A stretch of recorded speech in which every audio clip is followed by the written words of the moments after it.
Hello everyone. Welcome to the session of Anatomy of Flowering Plants Theory. आप सभी का आज के सेशन में स्वागत है। आज जो चैप्टर हम डिस्कस करने जा रहे हैं वो है Anatomy of Flowering Plants Theory. ये भी चैप्टर बहुत इंपॉर्टेंट है, नीट पॉइंट ऑफ व्यू से। Disclaimer: the images, text and other material used in our presentations are for educational purposes only. We respect the intellectual property rights of the original creators and owners. If you are the owner and have any concerns or issue, please contact us at sathi@iitk.ac.in and we shall remove the same. So यहाँ पर NEET examination से related एक trend analysis की गई है। आप देख सकते हैं कि यहाँ पर इसका वेटेज जो है वो 1.8 है, यानी कि 2 से 3 क्वेश्चन जो है वो हर साल ऑन एन एवरेज 2 से 3 क्वेश्चन हर साल जो है वो इसमें पूछे जाते हैं। और यहाँ पर आप देख सकते हैं ईयर वाइज किस पर्टिकुलर सेक्शन से जो है वो क्वेश्चंस आए गए हैं। तो देखिए 2018 में tissue system, anatomy of dicotyledonous root, secondary growth से पूछा गया है। पहले सेकेंडरी ग्रोथ जो है वो सिलेबस का पार्ट था पर अभी नहीं है। तो इससे देखिए 2 क्वेश्चन आए थे और वो काफी इजी क्वेश्चंस थे। फिर परमानेंट टिश्यू से 2019 से क्वेश्चन पूछा गया था कॉम्प्लेक्स टिश्यूज के बारे में, और यहां से 3 क्वेश्चंस आए थे जो कि इजी और एवरेज टाइप थे, राइट। 2020 में इस पर्टिकुलर चैप्टर से कोई भी क्वेश्चन नहीं पूछा गया था। 21 में tissue, simple and complex tissue से रिलेटेड क्वेश्चन पूछे गए थे, वो एक ही क्वेश्चन था और वो भी एवरेज टाइप ऑफ क्वेश्चन था। 22-23 में जो है वो परमानेंट टिश्यू और टिश्यू सिस्टम से रिलेटेड है ना, उससे क्वेश्चन पूछे गए थे और यहां पर भी आपको एक क्वेश्चन ही इससे पूछा गया था। लेकिन 2024 में देखिए आपका tissue system, anatomy of monocotyledonous leaf से रिलेटेड जो है वो क्वेश्चन आए थे और जो कॉन्सेप्ट यूज किया गया था वो था आपका simple and complex type of tissue और स्टोमेटल ओपनिंग, यानी कि स्टोमेटा कैसे ओपन होते हैं उससे रिलेटेड क्वेश्चन पूछा गया था। टोटल नंबर ऑफ क्वेश्चन जो पूछे गए थे वो 3 थे और वो एवरेज लेवल के क्वेश्चन थे। तो आप पूरी एनालिसिस देखिए, कोई बहुत ऐसे डिफिकल्ट क्वेश्चन जो है वो इससे नहीं पूछे गए हैं ना, सिंपल टू एवरेज क्वेश्चन ही आए हैं इस पे। चलिए आज हम डिस्कस करेंगे इसी चैप्टर को। So plant anatomy is the branch of botany which deals with the study of internal structure and organization of plant. तो anatomy जो है वो हमारे botany सब्जेक्ट का एक पार्ट है जिसमें कि हम प्लांट के एनाटॉमी के बारे में पढ़ते हैं। और एनाटॉमी का मतलब क्या होता है कि आप जो है ऑर्गेनिज्म के इंटरनल स्ट्रक्चर और कैसा उसका ऑर्गेनाइजेशन है ना, सेल्स का ऑर्गेनाइजेशन, टिश्यू का ऑर्गेनाइजेशन किस तरीके से है उसके बारे में आप स्टडी करते हैं। तो बेसिकली आप जो है वो इसके इंटरनल स्ट्रक्चर को जो है वो जानते हैं। अब इसमें जो हम स्टडी जो एनाटॉमी करते हैं, स्टडी एनाटॉमी के द्वारा इंटरनल स्ट्रक्चर की करते हैं, तो देखिए उसमें हम रूट्स के इंटरनल स्ट्रक्चर को स्टडी करते हैं, स्टेम के इंटरनल स्ट्रक्चर को स्टडी करते हैं, लीव्स, फ्लावर्स एंड फ्रूट्स। तो यहां इस पर्टिकुलर चैप्टर में हम रूट्स, स्टेम और लीव्स तक जो है वो इसके डिस्क्रिप्शन को देखेंगे। फ्लावर्स एंड फ्रूट का डिस्क्रिप्शन जो है वो आपको मॉर्फोलॉजी ऑफ फ्लावरिंग प्लांट्स में देखने को मिलेगा, राइट।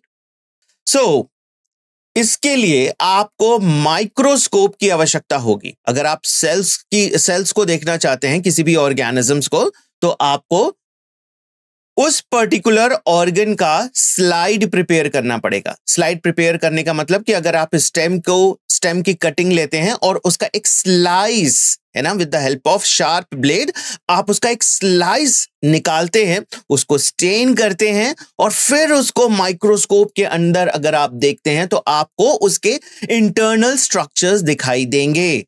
आपको वहां पर एपिडर्मिस दिखाई देगी, कॉर्टेक्स रीजन दिखाई देगा, उसका किस तरह का वैस्कुलर बंडल है वो सारा अरेंजमेंट आपको दिखाई देगा। तो आपको यहां पर एक एड की जरूरत है। एड मींस एक हेल्प की यहां पर जरूरत है, राइट। एक यंत्र की जरूरत है और वो है आपका माइक्रोस्कोप, राइट। तभी आप जो है उसके इंटरनल मैक्रोस्कोपिक स्ट्रक्चर्स और फीचर्स को देख सकते हैं, राइट। तो हमारे एनाटॉमी के लिए देखिए ये बहुत इंपॉर्टेंट है माइक्रोस्कोप। इस जो है इंटरनल स्ट्रक्चर को देख के आपको क्या पता चलेगा, एक तो उसके इंटरनल स्ट्रक्चर के बारे में आपको जानकारी मिलेगी ही, साथ वो फंक्शन कैसे करते हैं, है ना। अब जैसे वाटर का ट्रांसलोकेशन कैसे होता है, फूड का ट्रांसलोकेशन कैसे होता है, जब आपके इसके इंटरनल स्ट्रक्चर को अच्छे से समझ लेंगे तो इसके फंक्शन को भी समझने में आपको सहायता मिलेगी। डेवलपमेंट कैसे होता है, इवोल्यूशनरी रिलेशनशिप कैसे है ना, क्या इवोल्यूशनरी रिलेशनशिप है कि एक प्लांट्स जो है वो दूसरे प्लांट से कैसे डिफरेंट है ना। जैसे अगर हम आज के इस चैप्टर में देखेंगे कि जिम्नोस्पर्म्स और एंजियोस्पर्म्स के जो कॉम्प्लेक्स टिश्यू है ना, उसमें हमें डिफरेंस देखने को मिलता है। तो कौन सा एडवांस टाइप है ना, पहले जो है वो less advance type of plants का डेवलपमेंट हुआ होगा और फिर धीरे धीरे जैसे जैसे हमारे एनवायरनमेंट में चेंज आए होंगे उसी तरीके से एनवायरनमेंट को कोप अप करने के लिए, कोप अप करने का मतलब ये हुआ कि उसको जो है सहने के लिए उन्होंने अपने बॉडी में चेंजेस किए, बॉडी में उनके चेंजेस आए, उनके इंटरनल स्ट्रक्चर में चेंजेस आए, राइट। तो इवोल्यूशनरी रिलेशनशिप समझने में भी आपका एनाटॉमी बहुत हेल्प करता है, राइट। अब हम बात करेंगे टिश्यू की। सो टिश्यू क्या है, हम पहले भी डिस्कस कर चुके हैं अपने एनिमल किंगडम वाले चैप्टर में, right. A tissue is a group of sales having the common origin, एक ग्रुप ऑफ सेल्स जो सभी उनका ओरिजिन सेम है ना, और वो सारी सेल्स मिलकर, वो ग्रुप ऑफ सेल्स मिलकर एक पर्टिकुलर फंक्शन को परफॉर्म कर रही हैं। They are performing one particular function. तो उस ग्रुप ऑफ सेल्स को आप क्या कहेंगे, टिश्यू कहेंगे। और सभी का स्ट्रक्चर सेम होता है क्योंकि ओरिजिन जो है वो सेम है, तो सभी वो ग्रुप ऑफ सेल्स जो है वो देखने में बिल्कुल सेम टाइप ऑफ होंगी, राइट। और उसके बाद वो एक पर्टिकुलर फंक्शन को परफॉर्म कर रही है। कॉम्प्लेक्स टिश्यू में थोड़ा सा हमें डिफरेंस देखने को मिलेगा, लेकिन जब वो बन रही होती है तब बिल्कुल एक जैसी सेल्स होती हैं, लेकिन धीरे धीरे उनको थोड़ा फंक्शंस के अकॉर्डिंग जो है वो थोड़ी मॉडिफाई हो जाती हैं। ये हम डिस्कस करेंगे जब हम कॉम्प्लेक्स टिश्यू डिस्कस कर रहे होंगे। तो a plant is made up of a different kinds of tissue. Plants के जब आप इंटरनल स्ट्रक्चर देखेंगे तो आपको उसमें देखने को मिलेगा कि वो अलग अलग प्रकार के टिश्यू से बने हुए हैं। So tissues are classified on two main groups. देखिए, दो मेन ग्रुप में आप पूरे टिश्यू को पहले तो प्लांट के डिवाइड कर सकते हैं। एक तो है आपका मेरिस्टेमेटिक टिश्यू और एक है आपका परमानेंट। मेरिस्टेमेटिक टिश्यू वो टिश्यू होता है जो कि कंटिन्यूअस डिवाइड कर रहा होता है। आपने देखा होगा कि प्लांट में जो है उस जब तक प्लांट लिविंग होता है, या फिर आप ट्री की भी बात कर सकते हैं, ट्री जब तक लिविंग होता है उसमें ग्रोथ आपको देखने को मिलती है। आपने देखा होगा कि एक सीजन में सारे ट्री से सारे पत्ते झड़ जाते हैं और फिर जब फेवरेबल कंडीशन आती है, फेवरेबल सीजन आता है, तो उसमें से नए पत्ते निकलना शुरू हो जाते हैं, है ना। तो ये कैसे होता है, यहां पर इनके पास एक पर्टिकुलर टाइप ऑफ सेल होती है जो कि कंटिन्यूअस डिवाइड करती है। वो सेल है आपकी मेरिस्टेमेटिक सेल्स। अब यही मेरिस्टेमेटिक सेल्स से जो सेल्स बनी हैं वो कुछ सेल्स ट्रांसफॉर्म हो जाती हैं और वो परमानेंट टिश्यू का निर्माण करती हैं। परमानेंट टिश्यू में फिर फर्दर कोई चेंजेस नहीं होता और ये डिवीजन में पार्टिसिपेट भी नहीं करती, यानी कि ये जो है सेल को डिवाइड करके नई सेल्स नहीं बनाती। वंस एक बार जब ये बन चुकी हैं, वंस दे हैव फॉर्म्ड, वो वापस से डिवाइड नहीं करेंगी, तो वो आपका परमानेंट हो गई, है ना। तो ये हमारी दो कैटेगरी हो गई, meristematic tissue and permanent tissue, ठीक है।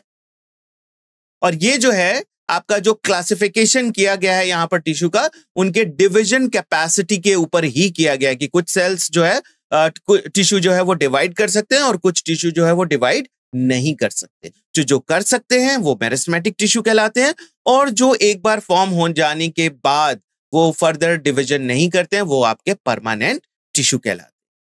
तो अब हम बात करेंगे मेरिस्टेमेटिक टिश्यू के बारे में।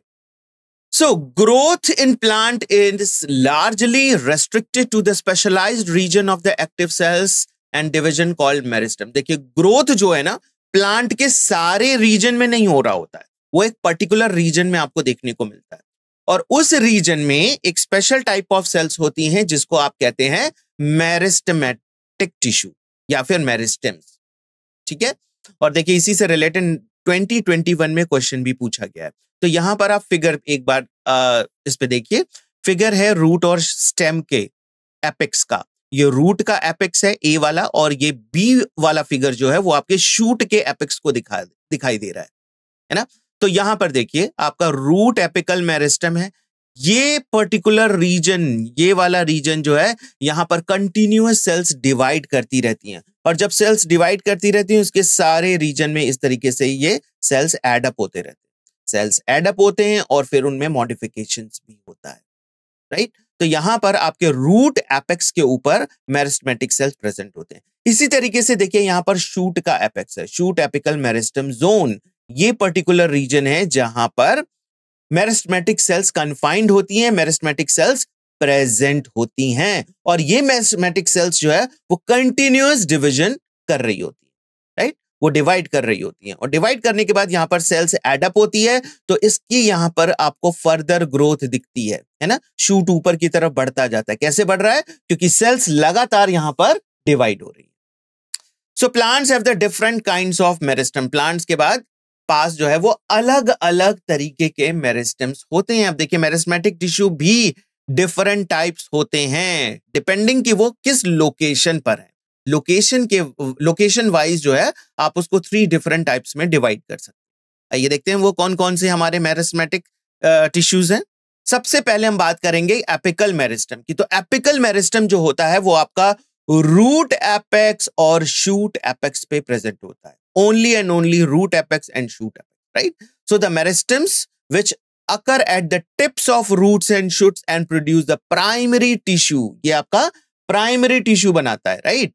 तो ये आपका एपिकल मेरिस्टम कहलाता है। ये देखिए यहां पर जो फिगर भी दिखाया गया है ना, इसके लिए देखिए क्या लिखा हुआ है, apical meristem, root apical meristem, और यहां पर भी क्या लिखा है, shoot apical meristem, right. Now, root apical meristem occupies the tip of the root, while the shoot apical meristem occupies the distant most region of the stem axis. Root का apex तो देखिए आपके रूट का जो main आपकी जो root होती है उसके एपेक्स पे प्रेजेंट होता है, लेकिन शूट एपिकल मेरिस्टम जो होता है वो अब स्टेम के देखिए कई एक्सेस, जो एक एक्सेस होता है लेकिन उसकी कई कई ब्रांचेस निकल सकती हैं, तो हर ब्रांच के टिप पर भी जो है ये एपिकल मेरिस्टम प्रेजेंट होता है।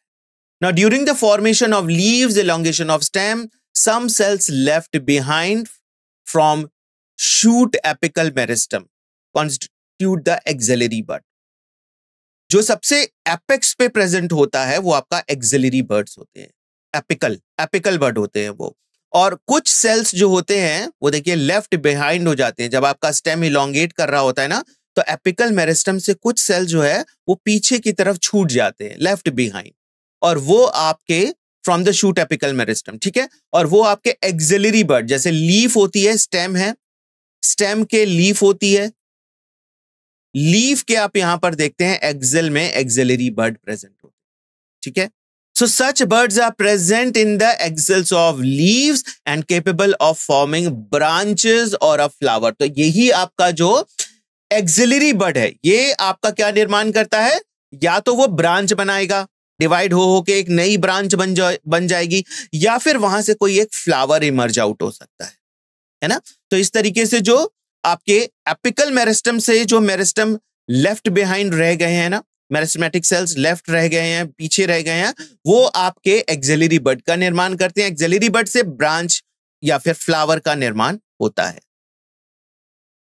The meristem which occupies between the mature tissue is known as intercalary meristem. देखिए mature tissue के बीच में अगर ये प्रेजेंट होते हैं तो ये आपके intercalary meristem कहलाते हैं। 2019 ने इससे रिलेटेड क्वेश्चन पूछा गया है। They occur in the grasses and regenerate parts removed by the grazing herbivores. देखिए herbivores जो होते हैं वो आपके grasses प्लांट्स को खाते हैं, ठीक है। तो जब ये ग्रासेस को खा जाते हैं, है ना, तो रूट्स अभी भी उनकी वहीं पे है, थोड़ी ब्रांचेस हैं, तो फिर से नए पार्ट्स रीजेनरेट कर जाते हैं। कैसे करते हैं, वहां पर देखिए इंटरकैलरी मेरिस्टम का रोल आता है। So both apical meristem and intercalary meristem are the primary meristem because they appear early in life of the plant and contribute to the formation of primary plant body. बहुत important line है ये examination point of view से।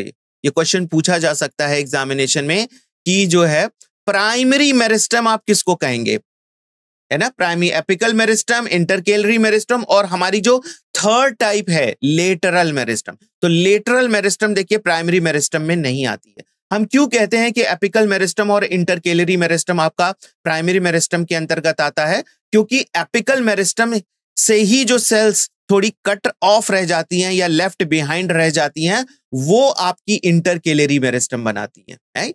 तो इसलिए आप इसको primary meristem के अंतर्गत रखते हैं।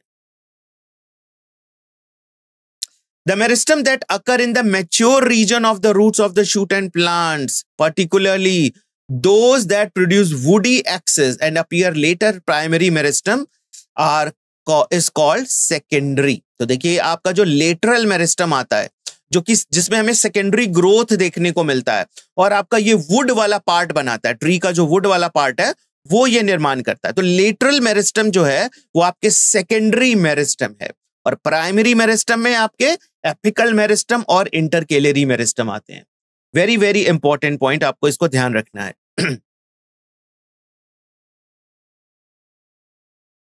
They are cylindrical meristem. जो आपके लेटरल मेरिस्टम होते हैं ना, वो सिलेंडर फॉर्म में होते हैं। सो देखिए, fascicular cambium and interfascicular cambium and cork cambium are examples of the lateral meristem.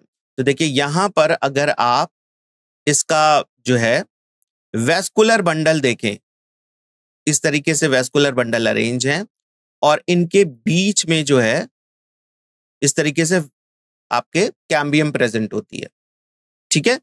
तो जो इनके बीच में कैम्बियम है that is called as fascicular cambium, fascicular cambium, fascicular vascular cambium, ये वाला। और फिर बाद में जो है इनके जो ये रीजन है इसमें भी जो है आपका कैम्बियम प्रेजेंट हो जाता है, नया कैम्बियम निर्माण। तो ये पूरा कैम्बियम सर्कल फॉर्म में प्रेजेंट होता है। ये वाला जो है रीजन वो आपका इंटरफेसिकुलर कैम्बियम है।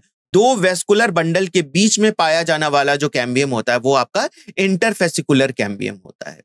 और बाहर की तरफ बाद में जो है वो कॉर्क कैम्बियम का निर्माण होता है। तो ये सभी जो है आपके लेटरल मेरिस्टम है, ठीक है?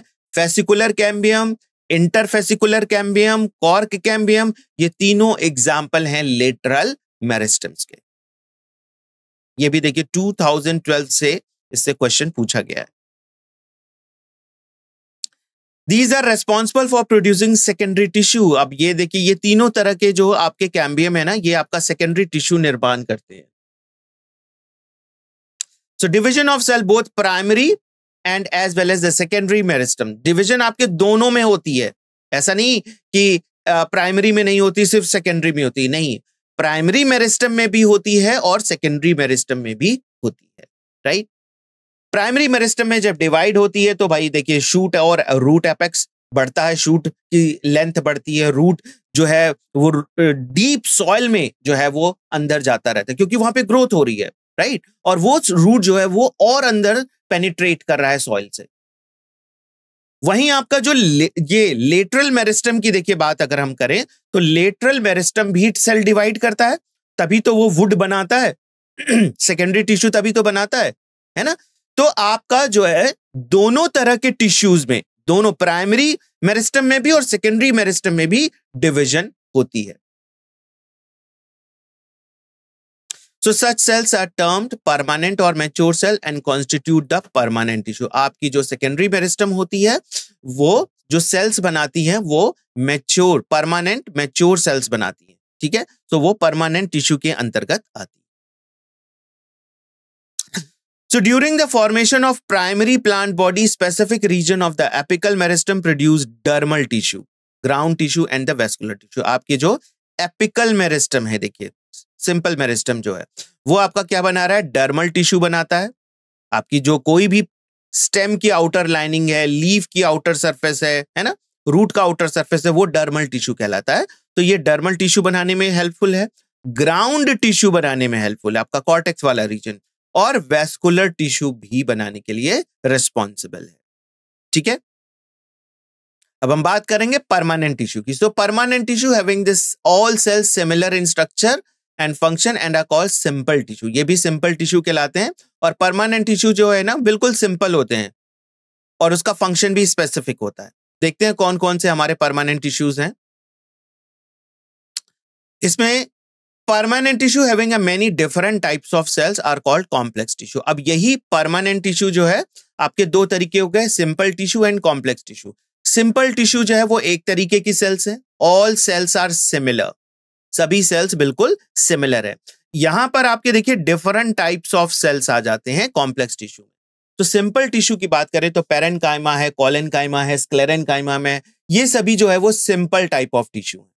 और अगर कॉम्प्लेक्स की बात करें तो जब आप जाइलम और फ्लोएम पढ़ते हैं तो उसमें 4 अलग अलग तरीके की सेल्स होती है ना, तभी तो यहां पे लिखा हुआ है डिफरेंट टाइप्स ऑफ सेल्स, है ना। तो कॉम्प्लेक्स टिश्यू में आपके डिफरेंट टाइप्स ऑफ सेल्स जो है वो आते हैं। तो आपको ध्यान रखना है सिंपल टिश्यू का क्या मतलब है और कॉम्प्लेक्स टिश्यू का क्या मतलब है। मैं एक बार दोबारा बताता हूं, इसमें सेल्स सिमिलर टाइप्स होती हैं, जैसा कि आपको पेरेन्काइमा देखेंगे तो सभी सेल्स एक जैसी दिखाई देती हैं। क्लोरेनकाइमा देखेंगे, कोलेनकाइमा देखेंगे, एरेनकाइमा देखेंगे, ये सभी मॉडिफिकेशंस भी हैं आपके, अभी हम वो भी देखते हैं। तो ये सभी जो हैं वो आपके सिंपल टिश्यू के अंतर्गत आते हैं। लेकिन जो आपका जाइलम और फ्लोएम है, जो कि आपका वेस्कुलर बंडल का निर्माण करता है, उसमें अलग अलग तरीके के सेल्स होते हैं, डिफरेंट टाइप्स ऑफ सेल्स होते हैं। अगर आप फ्लोएम का एग्जांपल लें तो देखिए उसमें आपके कौन कौन से सेल्स होते हैं, ट्यूब सेल्स होती है, कंपेनियन सेल्स होती है, phloem, parenchyma and phloem fibres, 4 different types of cells involve हैं, तब जाकर वो फ्लोएम का निर्माण होता है, राइट। तो कॉम्प्लेक्स टिश्यू में अलग अलग तरीके की कोशिकाएं प्रेजेंट होती हैं या different types of cells present. अब हम बात करेंगे सिंपल टिश्यू की। So simple tissue are made up of only one type of cells, सिर्फ एक तरह की कोशिकाओं से ये सिंपल टिश्यू का निर्माण होता है।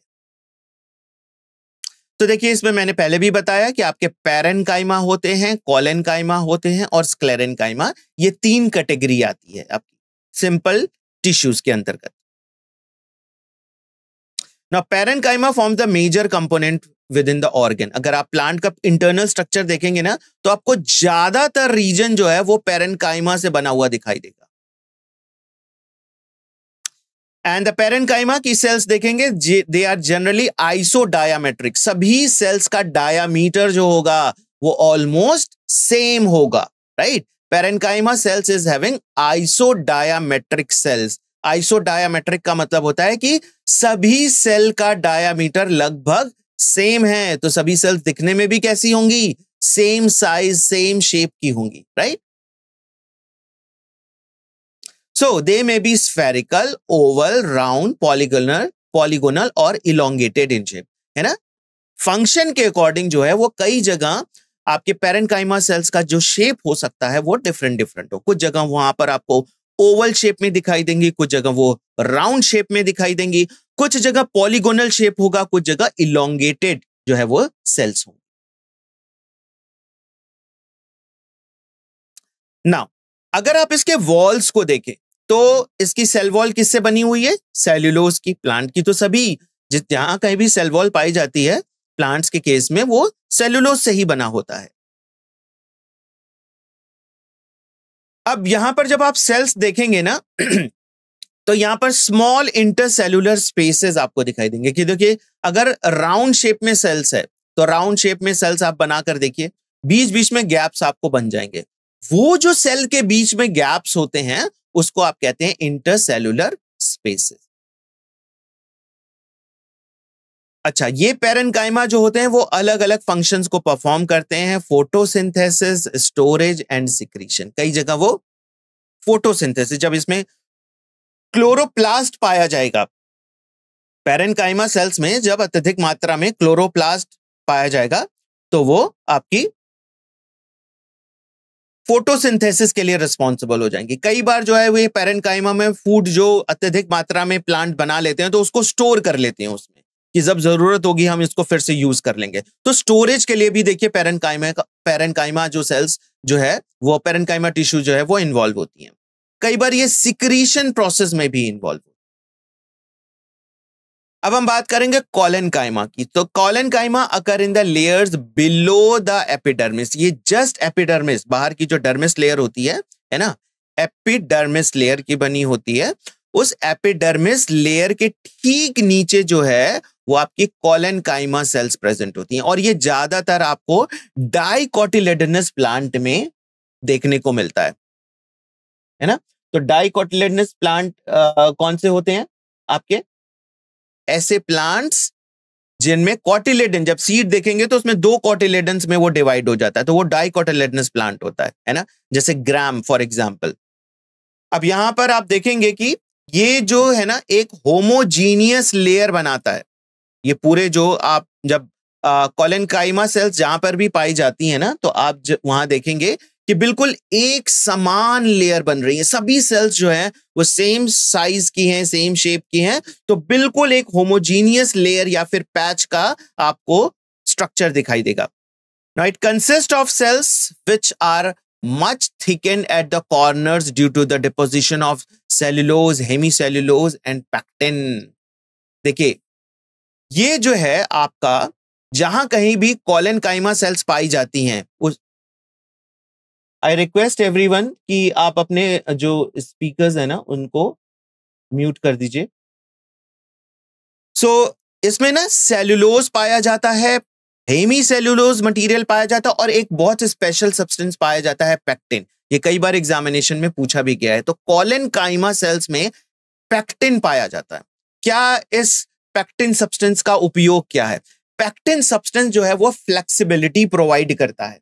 आपकी जो कोलेनकाइमा सेल्स हैं वो प्लांट को फ्लेक्सिबिलिटी प्रोवाइड करती हैं। कैसे फ्लेक्सिबिलिटी प्रोवाइड करती हैं? आपने देखा होगा कि कई बार बहुत स्टॉर्म आता है, आंधी आती है, तो आपके जो पेड़ पौधे होते हैं वो बिल्कुल नीचे जाते हैं, है ना, और फिर अपनी जगह वापस पोजीशन पे आ जाते हैं।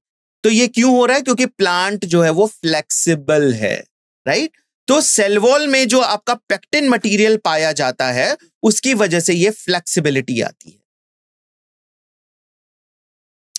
कोलेनकाइमेटस सेल्स में भी Oval, spherical, polygonal and often contain chloroplast. तो कई बार आपके कोलेनकाइमेटस सेल्स जो होती हैं उनका देखिए शेप क्या हो सकता है, ओवल शेप हो सकता है, स्फेरिकल शेप में हो सकते हैं या फिर पॉलीगोनल भी होता है। और कई बार इनमें क्लोरोप्लास्ट भी पाया जाता है। इसका मतलब कोलेनकाइमा सेल्स भी कई बार फोटोसिंथेसिस प्रोसेस के लिए इन्वॉल्व होती है। सो these cells assimilate food यानी फूड का सिंथेसिस करती हैं और फूड को अपने यूज करती हैं फर्दर एनर्जी प्रोडक्शन के लिए, क्योंकि इनके पास क्लोरोप्लास्ट पाया जा रहा है।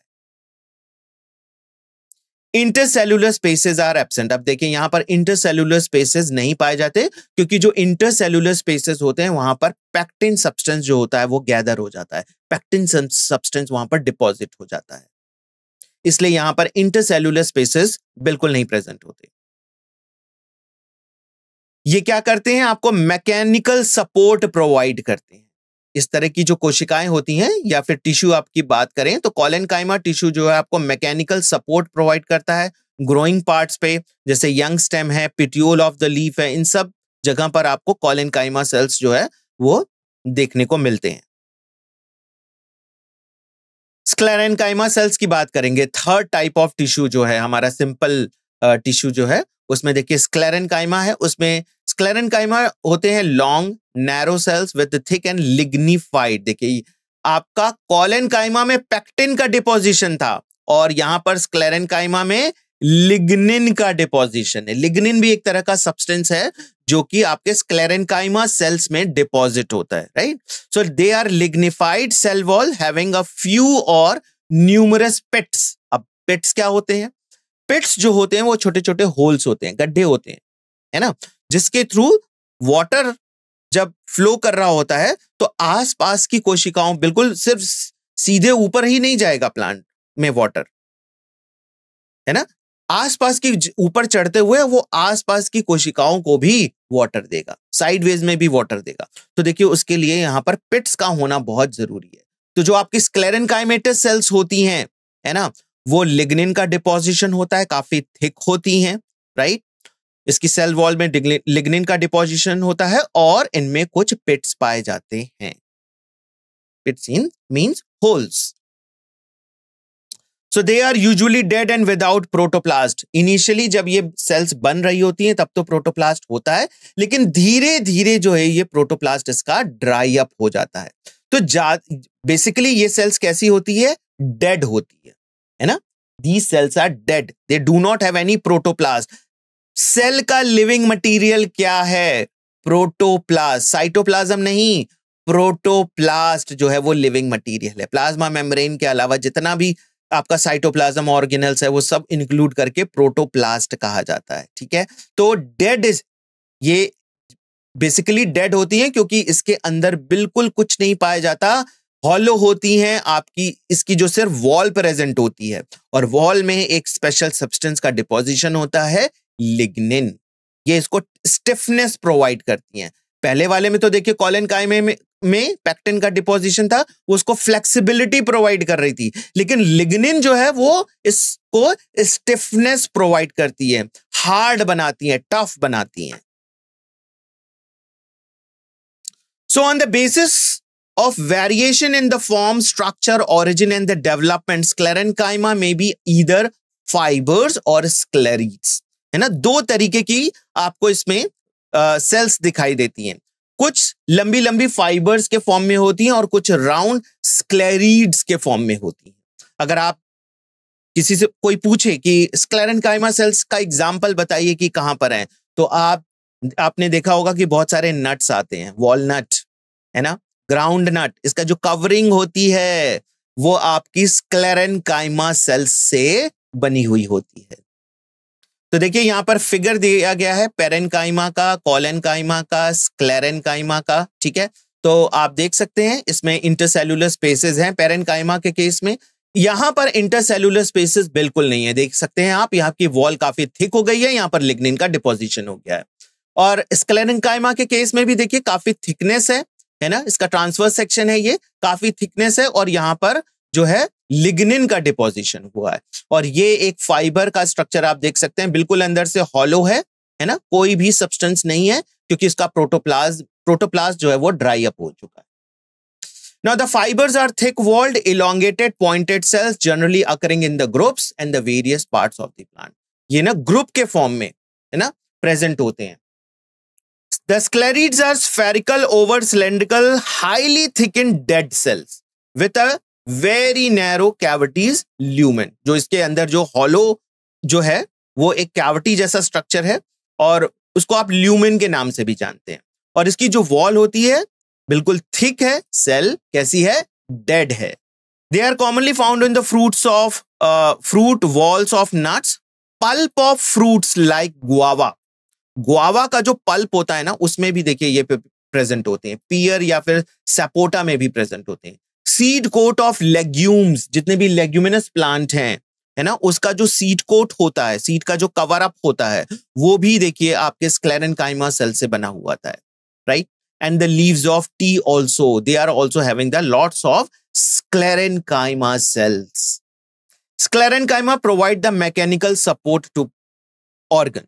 तो देखिए क्या फायदा है इस तरह के स्क्लेरेंकाइमा सेल्स को।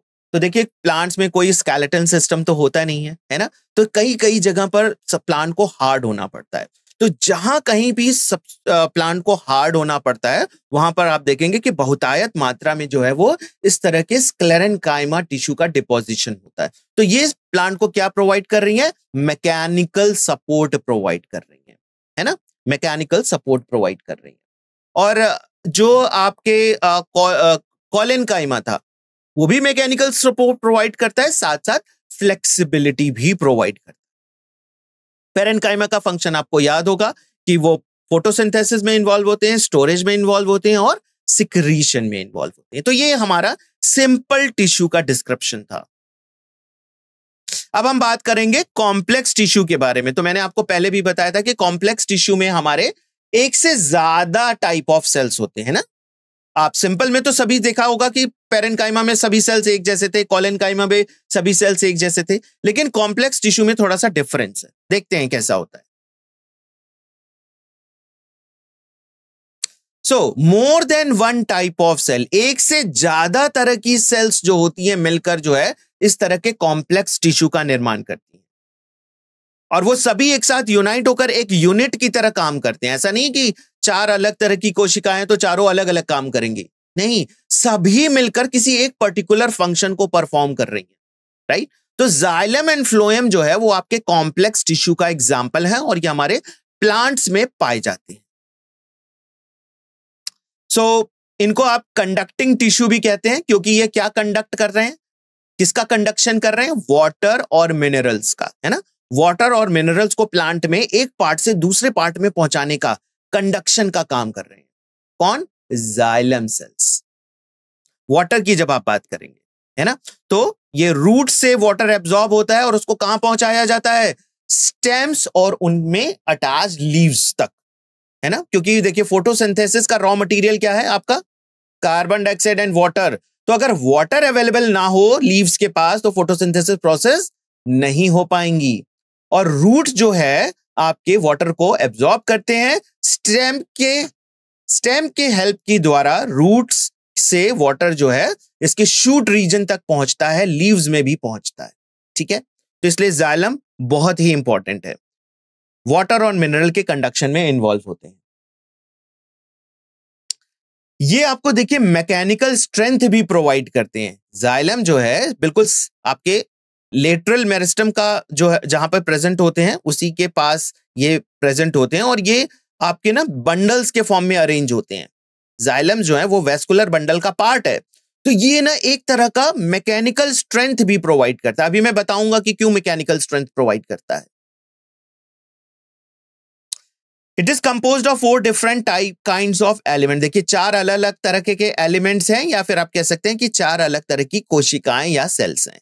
कौन कौन से हैं कंपोनेंट, हमारा सबसे पहला है ट्रैकीड्स। तो आप देखिए ट्रैकीड्स का स्ट्रक्चर कैसा है, एक ट्यूब लाइक स्ट्रक्चर है, अंदर से हॉलो है और यहां पे देख सकते हैं छोटे छोटे होल्स हैं। इन होल्स को आप पिट्स भी कहते हैं, right. So they are tracheids. दूसरा जो है हमारा कंपोनेंट है वो है वेसल्स। सेकेंड टाइप ऑफ जो हमारा कंपोनेंट है वो है वेसल्स। वेसल्स जो है आप देखेंगे कि ये देखिए ये वेसल्स है, कितने ज्यादा जो है इसका डायमीटर भी ज्यादा होता है और इसमें पिट्स बहुत ज्यादा मात्रा में पाए जाते हैं। Xylem fibres, next third component जो है वो हमारा कौन सा है, जाइलम फाइबर्स, है ना। देखिए फाइबर किससे बने होते हैं, कौन सा टिश्यू होगा, स्क्लेरेनकाइमा टिश्यू, है ना, स्क्लेरेनकाइमा टिश्यू। और हमारा जो है जाइलम पेरेन्काइमा, यहां पे देखिए जाइलम पेरेन्काइमा सेल्स भी होते हैं। तो आपकी ट्रैकीड्स अंदर से हॉलो हैं, वेसल्स अंदर से हॉलो है। हॉलो होने का मतलब है कि इसमें प्रोटोप्लाज्म नहीं पाया जाता। लिविंग टिश्यू, ये लिविंग जो मटेरियल होता है सेल का वो एब्सेंट है, यानी कि ट्रैकीड्स और वेसल्स भी कैसी सेल्स हैं, डेड सेल्स हैं। और जाइलम फाइबर्स, फाइबर्स तो डेड होते ही हैं। तो यहां आप देख रहे हैं कि डेड सेल्स ज्यादा हैं और ऐसी सेल्स जिनमें सिर्फ वॉल प्रेजेंट होता है, अंदर से हॉलो होती हैं, वो मैकेनिकल स्ट्रेंथ प्रोवाइड कर रही होती हैं। जाइलम के केस में सिर्फ आपका जाइलम पेरेन्काइमा जो सेल्स होता है सिर्फ वही लिविंग है, बाकी तीनों तरह की कोशिकाएं कैसी हैं, डेड सेल्स हैं, and they are providing mechanical strength. वो मैकेनिकल स्ट्रेंथ भी प्रोवाइड कर रही है along with conduction of water and mineral, है ना। वाटर और मिनरल के कंडक्शन के साथ साथ वो मैकेनिकल स्ट्रेंथ भी प्रोवाइड कर रही है। बहुत इंपॉर्टेंट पॉइंट है ये।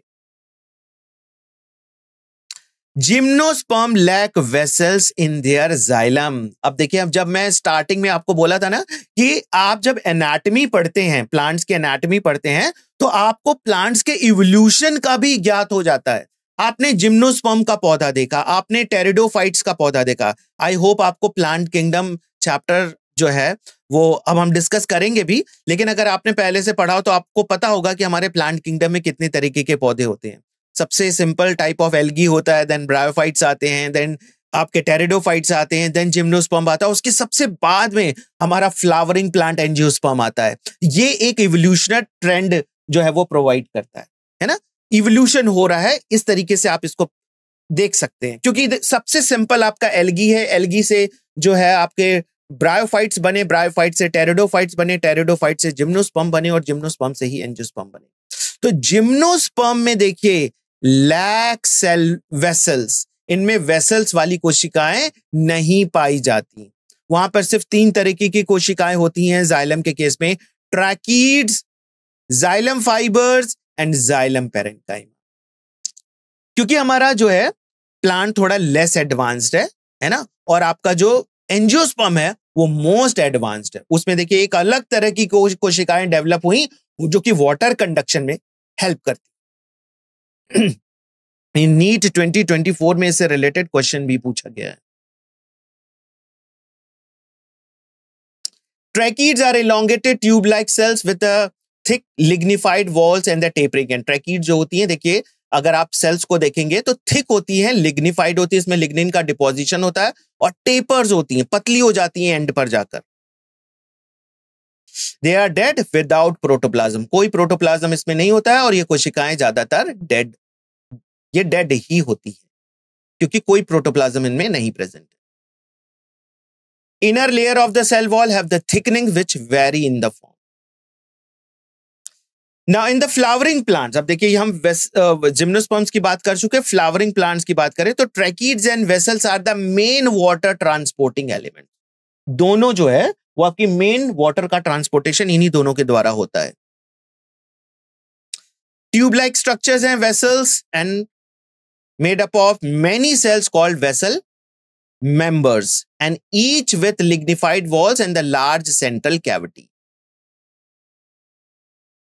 Devoid of protoplasm. Vessel में भी कोई देखिए प्रोटोप्लाज्म नहीं होता, ये भी डेड होती है।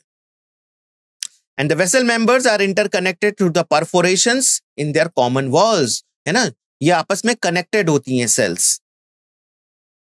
देखिए टिश्यू का निर्माण तभी होता है जब सेल्स आपस में कनेक्टेड हों। लूज अगर सेल्स होंगी तो वो टिश्यू का निर्माण नहीं करेंगी। एनिमल किंगडम में आपने पढ़ा था कि मल्टी सेलुलर्स जो है वो आपका होता है पोरीफेरा, लेकिन तब भी उसमें सेलुलर ग्रेड ऑफ ऑर्गेनाइजेशन होता है। क्यों?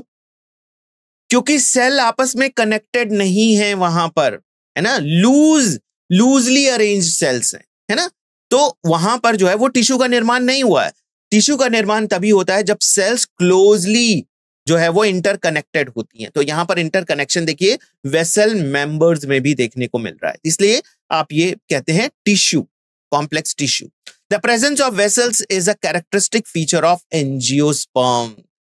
जिम्नोस्पर्म में नहीं पाया जाता और एंजियोस्पर्म्स का ये कैरेक्टरिस्टिक फीचर है, बहुत इंपॉर्टेंट फीचर है। Xylem fibers highly thickened wall and obliterated central lumen. इसमें देखिए highly thickened wall होती है और central lumen तो present होता ही है।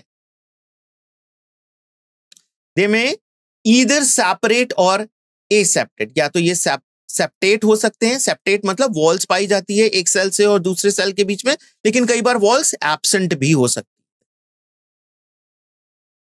Xylem parenchyma are the living and thin wall. तो देखिए जाइलम पैरेन्काइमा ही एकमात्र जाइलम कंपोनेंट का लिविंग सेल है। बाकी जो सभी सेल्स जो इसमें होती हैं वो डेड होती हैं, और ये जो इसकी सेल वॉल होती है वो आपकी सेल्यूलोज की बनी हुई होती है। They store the food material. देखिए क्या काम करती हैं, स्टार्च और फैट के स्टोरेज का जो है वो स्टोरेज का काम करती हैं, और साथ साथ कई बार टैनिन्स, है ना, टैनिन का भी स्टोरेज करती हैं। The radial conduction of water take place by the ray parenchymatous cells. Radial मतलब कि हॉरिजॉन्टल वे में, वर्टिकल नहीं, हॉरिजॉन्टल वे में वाटर का कंडक्शन करने के लिए देखिए रे पैरेन्काइमा सेल्स प्रेजेंट होती हैं, वो भी इसी का पार्ट है। Primary xylem is of 2 type, protoxylem and metaxylem. जो जाइलम सेल्स पहले बनती हैं उसको आप प्रोटोजाइलम कहते हैं, जो जाइलम सेल्स बाद में बनती हैं उसको आप मेटाजाइलम कहते हैं। So first forms primary xylem elements वो आपका प्रोटोजाइलम हो गए, और बाद में जो प्राइमरी आपकी जाइलम सेल्स बनी है वो आपके मेटाजाइलम हो गए। अब देखिए इसके अरेंजमेंट जो है वो थोड़ा सा डिफरेंट होता है कि प्रोटोजाइलम और मेटाजाइलम 2 तरीके से अरेंज हो सकते हैं, ठीक है। इन stems the protoxylem live toward the centre. Stem के केस में देखिए प्रोटोजाइलम सेंटर में प्रेजेंट होता है, पिथ में प्रेजेंट होता है, और मेटाजाइलम जो होता है वो towards periphery of the organ, है ना, पेरिफेरी, बाहर की तरफ प्रेजेंट होता है। सो इस तरह का जब अरेंजमेंट होता है स्टेम में, तो आपका एंडार्च टाइप ऑफ जाइलम कहा जाता है। और रूट्स के केस में प्रोटाजाइलम टुवर्ड्स पेरिफेरी, बिल्कुल अपोजिट। प्रोटाजाइलम बाहर की तरफ होगा और मेटाजाइलम सेंटर की तरफ होगा। तो इस तरह का अरेंजमेंट जो होता है उसको एक्सार्च अरेंजमेंट ऑफ जाइलम कहा जाता है। So such arrangement of the primary xylem is called exarch.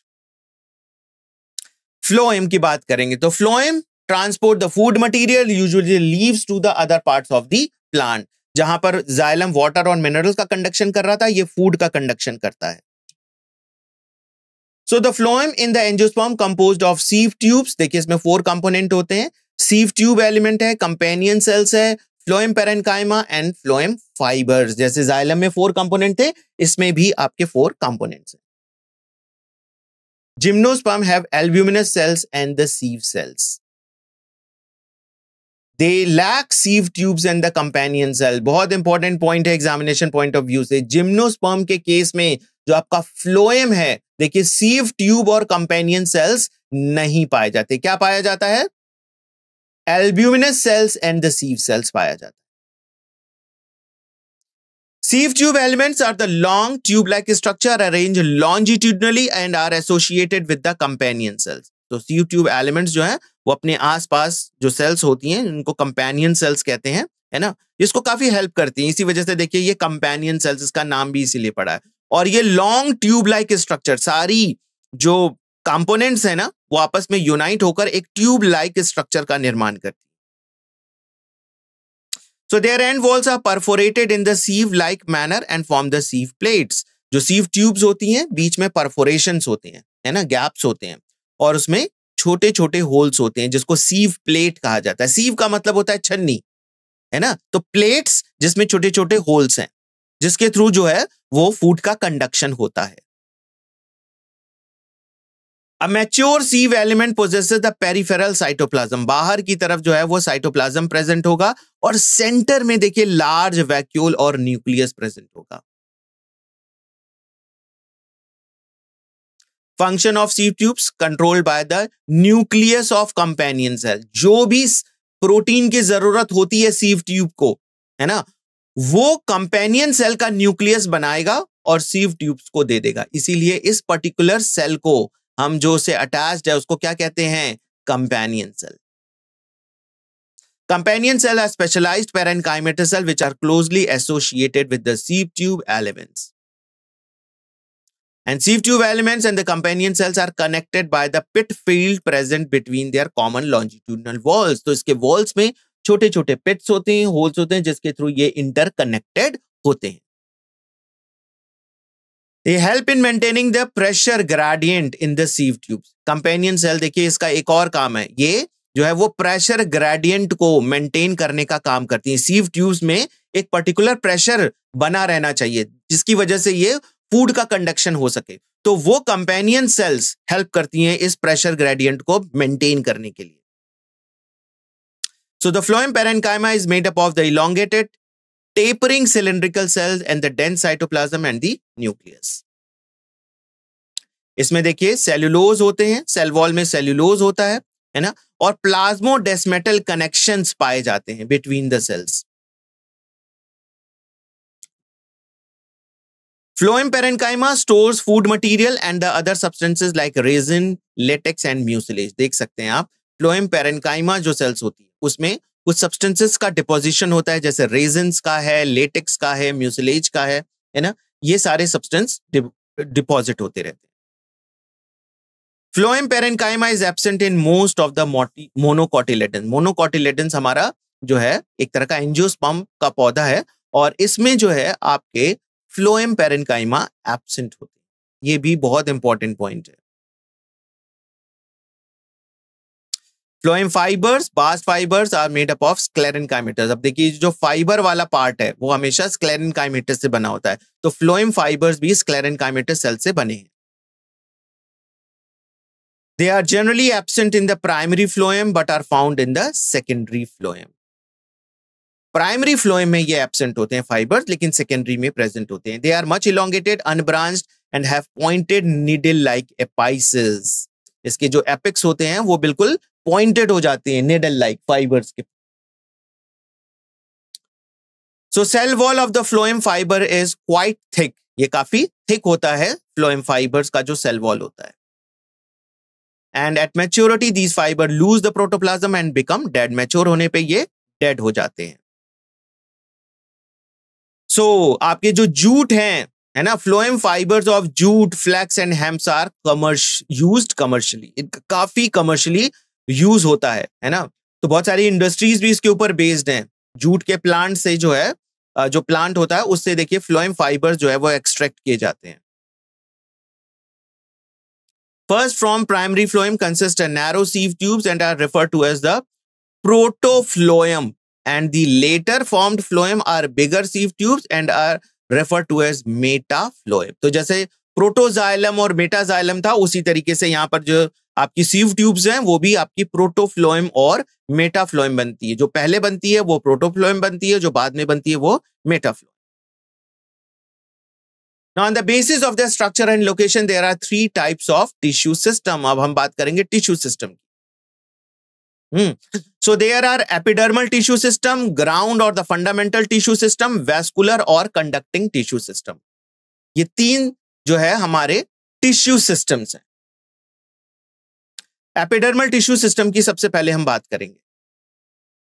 सो ये हमारे जो है प्लांट बॉडी का जो आउटर सरफेस जो होता है ना वो एपिडर्मिस का बना होता है ना. तो चाहे वो लीव्स का एपिडर्मिस हो, स्टेम का एपिडर्मिस हो, है ना, और चाहे वो आपके रूट का एपिडर्मिस हो, उसमें जो है वो एपिडर्मल सेल्स प्रेजेंट होंगी. और आपके इस एपिडर्मिस का देखिए कई जगह मॉडिफिकेशंस हमें देखने को मिलता है.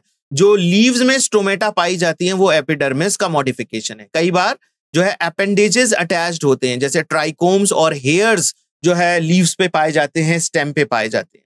ये भी जो है आपके एपिडर्मिस का ही मॉडिफिकेशन है. तो ये भी आपके एपिडर्मल टिश्यू सिस्टम के अंतर्गत ही आते हैं.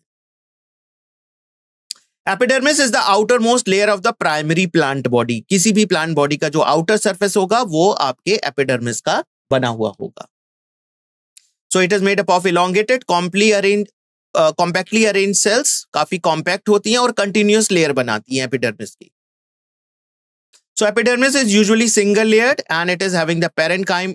ये जो सेल्स होती हैं वो पेरेन्काइमेटस होती हैं, है ना. स्मॉल अमाउंट ऑफ साइटोप्लाज्म होता है और लार्ज वैक्यूल सेंटर में होता है. ठीक है. Outside of the epidermis is often covered with the thick layer of cuticle. एक वैक्स की लेयर होती है जो कि वाटर को इवापोरेट होने से हेल्प करती है, prevent loss of water. Cuticle की कवरिंग जो है वो एपिडर्मिस के आउटर सरफेस पे पाई जाती है, रूट्स के एपिडर्मिस पे नहीं पाई जाती. So cuticle is absent in roots. देखिए क्यूटिकल जो है वो रूट्स में एब्सेंट होती है. Stomata are the structure present on the epidermis of leaves. Leaves पे आपको स्टोमेटा स्ट्रक्चर्स दिखते हैं, वो एपिडर्मिस का ही मॉडिफिकेशंस है. So stomata regulate the process of transpiration and gaseous exchange. ये जो होल लाइक सब्सटेंसेस हैं जो कि होल्स जो है वो गार्डेड होते हैं गार्ड सेल्स के द्वारा, और उन्हीं गार्ड सेल्स के अरेंजमेंट के द्वारा जो वो होल का निर्माण होता है, जिससे कि गैसियस एक्सचेंज प्लांट्स कर सकते हैं और एक्स्ट्रा वाटर जो उनके बॉडी में है वो ट्रांसपिरेशन के थ्रू जो है वो इवापोरेट कर सकते हैं. So each stomata is composed of the 2 bean-shaped cells known as guard cells, है ना. तो ये guard cells जो होते हैं वो बीन के शेप में होते हैं और ये स्टोमेटल पोर का निर्माण करते हैं. ग्रासेस के केस में, ग्रासेस आपका मोनोकोटिलेडन्स का एग्जाम्पल है ना. जितने भी ग्रासेस हैं वो सभी मोनोकोटिलेडन्स के अंतर्गत आते हैं. यहां पर देखिए गार्ड सेल्स का जो शेप होता है वो डम्बल्ड शेप होता है, बीन शेप ना होकर डम्बल्ड शेप होता है. The outer wall of the guard cells are thin. बाहर की तरफ की जो गार्ड सेल की जो लेयर होती है ना, वॉल जो होती है वो थिन होती है, और जबकि इसकी इनर वॉल होती है वो काफी थिक होती है. So the guard cell possesses the chloroplast, regulate the opening and closing of stomata. ये जो है गार्ड सेल्स के अंदर भी क्लोरोप्लास्ट बहुत मात्रा में पाए जाते हैं. ये फोटोसिंथेसिस कर सकती हैं और ये opening and closing of stomata के लिए रिस्पॉन्सिबल है. देखिए बहुत सारी चीजें हैं. क्लोरोप्लास्ट भी ओपनिंग एंड क्लोजिंग में हेल्प करता है। इसकी जो वॉल की जो थिकनिंग है कि इनर वॉल काफी थिक होती है, आउटर वॉल थिन होती है, ये भी हेल्प करता है opening and closing of stomata में। इसके आसपास कुछ सेल्स पाई जाती हैं, गार्ड सेल्स के विसिनिटी में, बिल्कुल क्लोज में कुछ सेल्स पाई जाती हैं, उसको आप सब्सिडरी सेल्स कहते हैं।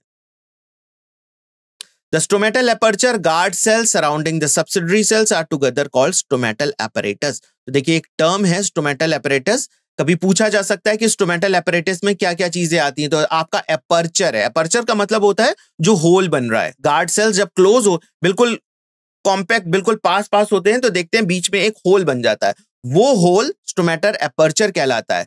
इंक्लूडिंग गार्ड सेल्स, आप गार्ड सेल्स को भी ले लीजिए और साथ साथ सब्सिडरी सेल्स को ले लीजिए, ये तीनों चीज मिलकर स्टोमेटल एपर्चर एपरेटस का जो है वो निर्माण करते। तो यहां पर आप देख सकते हैं ये स्टोमेटल पोर है या फिर एपर्चर है, ये दोनों जो हैं वो आपके गार्ड सेल्स हैं और ये जो है आपकी सब्सिडरी सेल्स है, ये आप देख सकते हैं सब्सिडरी सेल्स, ये तीनों मिलकर जो है वो स्टोमेटल एपरेटस का निर्माण। The cells of the epidermis bear large number of hairs, कई बार इस पे बहुत ज्यादा hairs प्रेजेंट होते हैं। hairs का काम होता है कि ये आपके root hairs are unicellular elongations, epidermal cells का ही जो है वो मॉडिफिकेशन है और ये हेल्प करते हैं water absorb water and mineral from the soil. On the stem, अब स्टेम की बात करें तो देखिए इस पे जो हेयर्स प्रेजेंट होते हैं उसको आप क्या कहते हैं, trichomes. Trichomes are the shoot system usually multicellular, ये ज्यादातर मल्टीसेल्युलर होते हैं और ये कई बार ब्रांच या फिर अनब्रांच भी हो सकते हैं, सॉफ्ट या फिर स्टिफ हार्ड हो सकते हैं और कई बार ये सिक्रीटरी भी होते हैं, ये सब्सटेंस को सिक्रीट करने का निर्माण करते हैं। Trichomes help in preventing water loss due to transpiration, ये वाटर लॉस को मिनिमाइज करते हैं। अच्छा देखिए यहां पर हमारा जो सेकेंड टाइप ऑफ स्टोमेटा है ना, ग्रासेस में पाया जाता है। देखिए ये जो स्टोमेटा है वो डम्बल्ड शेप है ना, तो ग्रासेस के केस में, मोनोकोटिलेडन्स के केस में जो है वो डम्बल्ड शेप स्टोमेटा पाए जाते हैं, डम्बल्ड शेप गार्ड सेल्स पाए जाते हैं।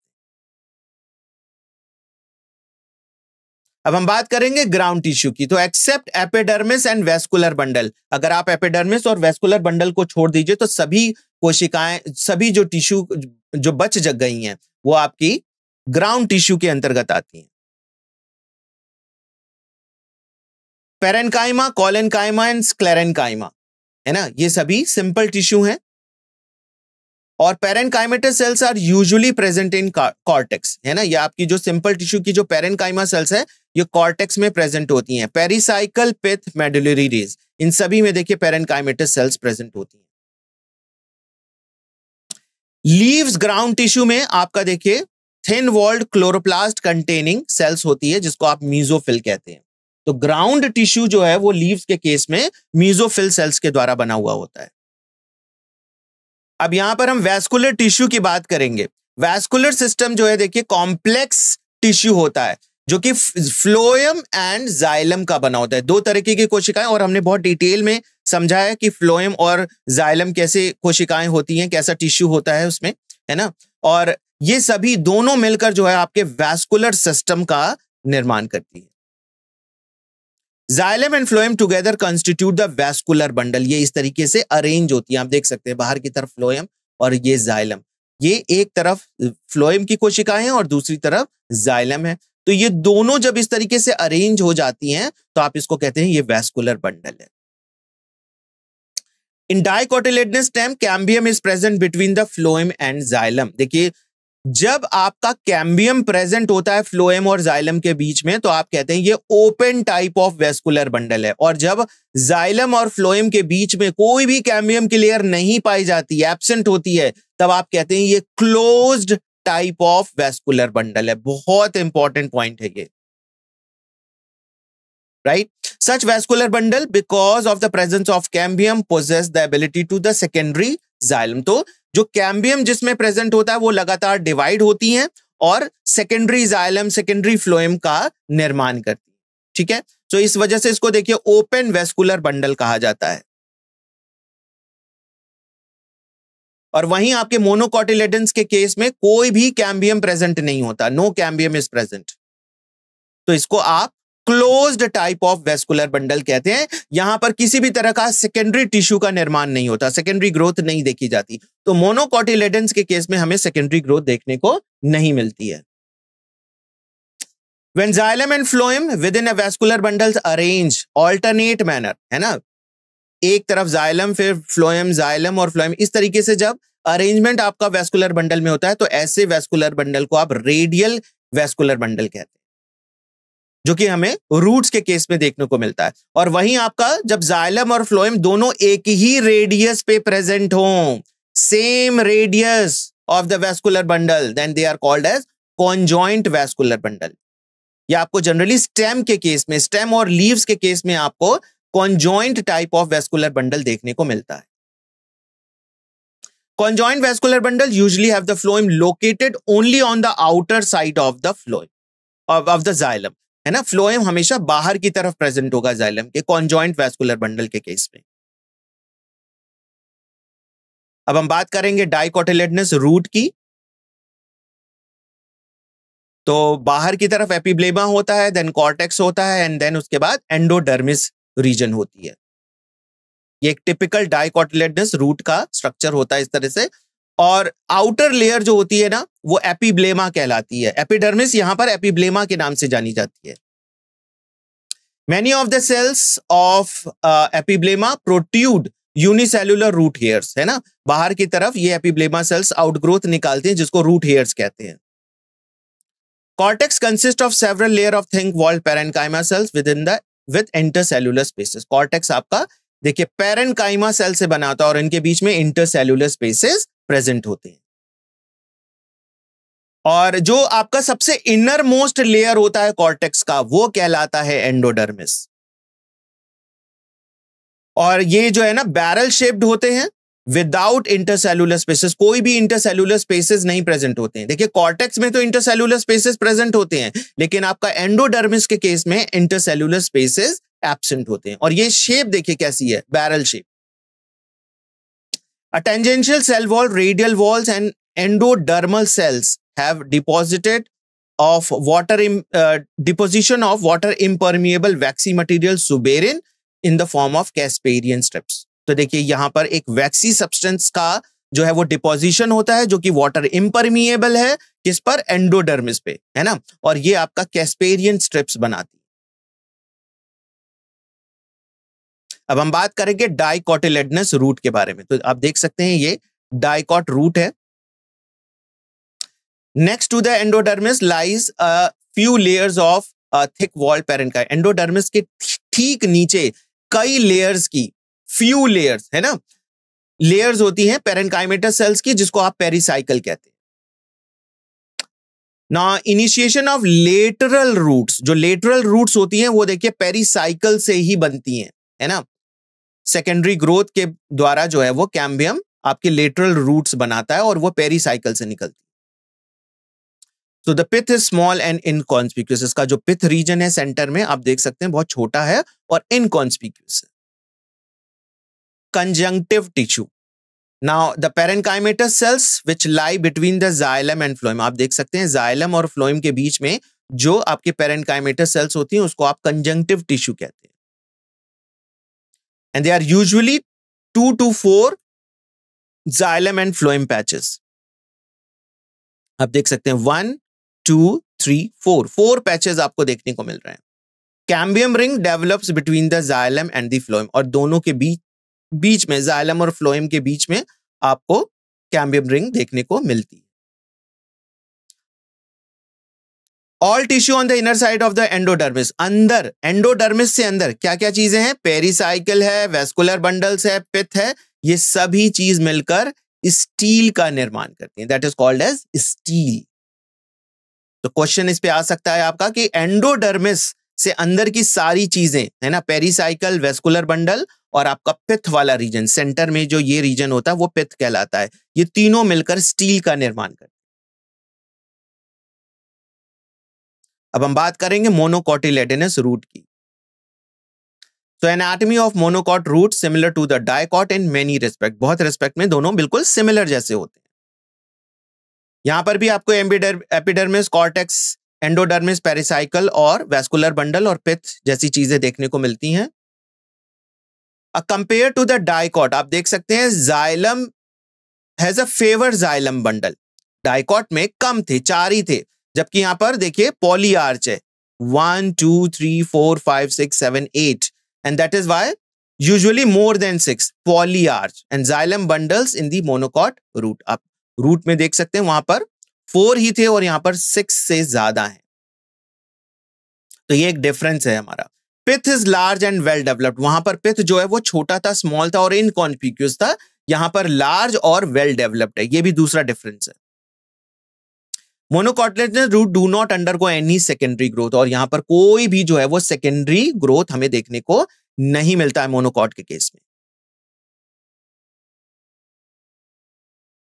अब हम बात करेंगे डाइकोटिलेडनस स्टेम की। तो epidermis outer most protective layer, stem is covered with a thin layer of cuticle, इस पे क्यूटिकल पाई जाती है। आपके ट्राइकोम्स और स्टोमेटा भी जो है वो प्रेजेंट हो सकते हैं। Cells are arrange in the multi layers, आपकी जो कॉर्टेक्स रीजन है कई लेयर्स की बनी होती है एपिडर्मिस के नीचे, और पेरिसाइकल तक ये प्रेजेंट होती है। इट कंसिस्ट ऑफ 3 सब जोन्स, 3 जोन्स हमें देखने को मिलते हैं। आउटर हाइपोडर्मिस, एपिडर्मिस से ठीक नीचे वाली लेयर जो होती है वो हाइपोडर्मिस कहलाती है, और ये कॉलन काइमेटस सेल्स की बनी हुई होती है, ठीक है। तो ये आपको मैकेनिकल स्ट्रेंथ, यंग स्टेम जो होते हैं उनको मैकेनिकल स्ट्रेंथ प्रोवाइड करती है। Cortical layers between the hypodermis consist of a round thin walled parenchymatous। अब देखिए इसकी जो हाइपोडर्मिस के नीचे जो लेयर्स होती हैं वो आपकी कॉर्टिकल सेल्स बनाती है, और ये पेरेन्काइमेटस सेल्स की बनी होती हैं, और इनमें इंटरसेल्युलर स्पेसेस पाए जाते हैं। नेक्स्ट जो लेयर होती है कॉर्टेक्स के बाद वो आती है आपकी एंडोडर्मिस। तो हमने देखा था रूट के केस में भी एंडोडर्मिस जो है वो स्टार्च ग्रेन से भरपूर होती है, और इसीलिए इसको स्टार्च शीथ भी कई बार कहा जाता है। पेरिसाइकल इज प्रेजेंट, और इसके ठीक नीचे एंडोडर्मिस के नीचे पेरिसाइकल प्रेजेंट होती है, राइट, एंड फ्लोएम के अबव होती है ये पेरिसाइकल लेयर, स्क्लेरेन्काइमेटस सेल्स की बनी हुई होती है। In between the vascular bundle, there are few layers of radially arranged parenchymatous cell which constitute the medullary rays। 2 vascular bundle के बीच में जो parenchymatous cells होती हैं वो medullary rays का निर्माण करती हैं। और ये सारे vascular bundle देखिए एक रिंग के फॉर्म में है ना, जब आप क्रॉस सेक्शन इसका कट करके देखेंगे तो सभी एक रिंग के फॉर्म में अरेंज दिखाई देती है। और ये वेस्कुलर बंडल कैसे होते हैं, कॉन्जॉइंट होते हैं, ओपन होते हैं, यानी कि कैम्बियम प्रेजेंट है, और इनमें एंडार्च प्रोटोजाइलम होता है। Large number of rounded parenchymatous cells within the intercellular spaces which occupy the portion, और ये देखिए पिथ की बात की जा रही है, पिथ में जो है वो पेरेन्काइमेटस सेल है और इंटरसेल्युलर स्पेसेस भी प्रेजेंट होते हैं। नेक्स्ट हम बात करेंगे मोनोकॉटिलेडनस स्टेम की। तो देखिए मोनोकॉट स्टेम है स्क्लेरेन्काइमेटस हाइपोडर्मिस, वहां पर कॉलेनकाइमेटस हाइपोडर्मिस था, यहां पर स्क्लेरेन्काइमेटस हाइपोडर्मिस है। ये बहुत इंपॉर्टेंट डिफरेंस है। Large number of scattered vascular bundle, वहां पर वेस्कुलर बंडल्स कम थे, और आप यहां पर देख सकती हैं पूरा हाइपोडर्मिस के नीचे कोई कॉर्टेक्स रीजन नहीं है, वहां पर 3 लेयर्स में डिवाइडेड था ना, हाइपोडर्मिस, कॉर्टेक्स, देन एंडोडर्मिस। यहां पर आपको दिख रहा है कुछ भी नहीं, सिर्फ हाइपोडर्मिस रीजन दिख रहा है, वो भी स्क्लेरेन्काइमेटस का बना हुआ है, और सारे वेस्कुलर बंडल्स जो है वो पूरा ग्राउंड टिश्यू में ही स्कैटर्ड है, और नंबर ऑफ वेस्कुलर बंडल्स भी बहुत ज्यादा है। So vascular bundles are conjoint and closed. Closed का मतलब होता है कि यहां पर कैम्बियम एब्सेंट है, कैम्बियम नहीं पाया जाता। Peripheral vascular bundles are generally smaller, आप देख सकते हैं बाहर की तरफ के वेस्कुलर बंडल कुछ छोटे हैं, छोटे साइज के, जबकि सेंटर में वेस्कुलर बंडल आप देख सकते हैं थोड़े लार्ज साइज के, बड़े साइज के। और ये जो है the phloem parenchyma is absent, यहां पर पेरेन्काइमा मोनोकॉटिलेडन्स के केस में एब्सेंट होता है। Water containing cavities are present within the vascular bundles. ये मोनोकॉटिलेडन स्टेम का बहुत इंपॉर्टेंट फीचर है। अब हम बात करेंगे लीव्स की। तो डॉर्सी वेंट्रल लीफ जो कि डाइकोटिलेडनस टाइप ऑफ लीफ है। तो vertical section of the dorsiventral leaf, इस पे आप देख सकते हैं क्या क्या है। लेमिना को आप कट करेंगे तो इसमें आपको 3 मेन पार्ट्स दिखाई देंगे। आउटर एपिडर्मिस, बीच वाला मीजोफिल और सेंटर में वेस्कुलर सिस्टम। एपिडर्मिस जो कि आपका अपर सरफेस है जिसको एडेक्सियल एपिडर्मिस कहते हैं और लोअर वाले को एबैक्सियल एपिडर्मिस कहते हैं। और लीव्स के ऊपर क्यूटिकल की लेयर चढ़ी हुई होती है इस एपिडर्मिस के ऊपर।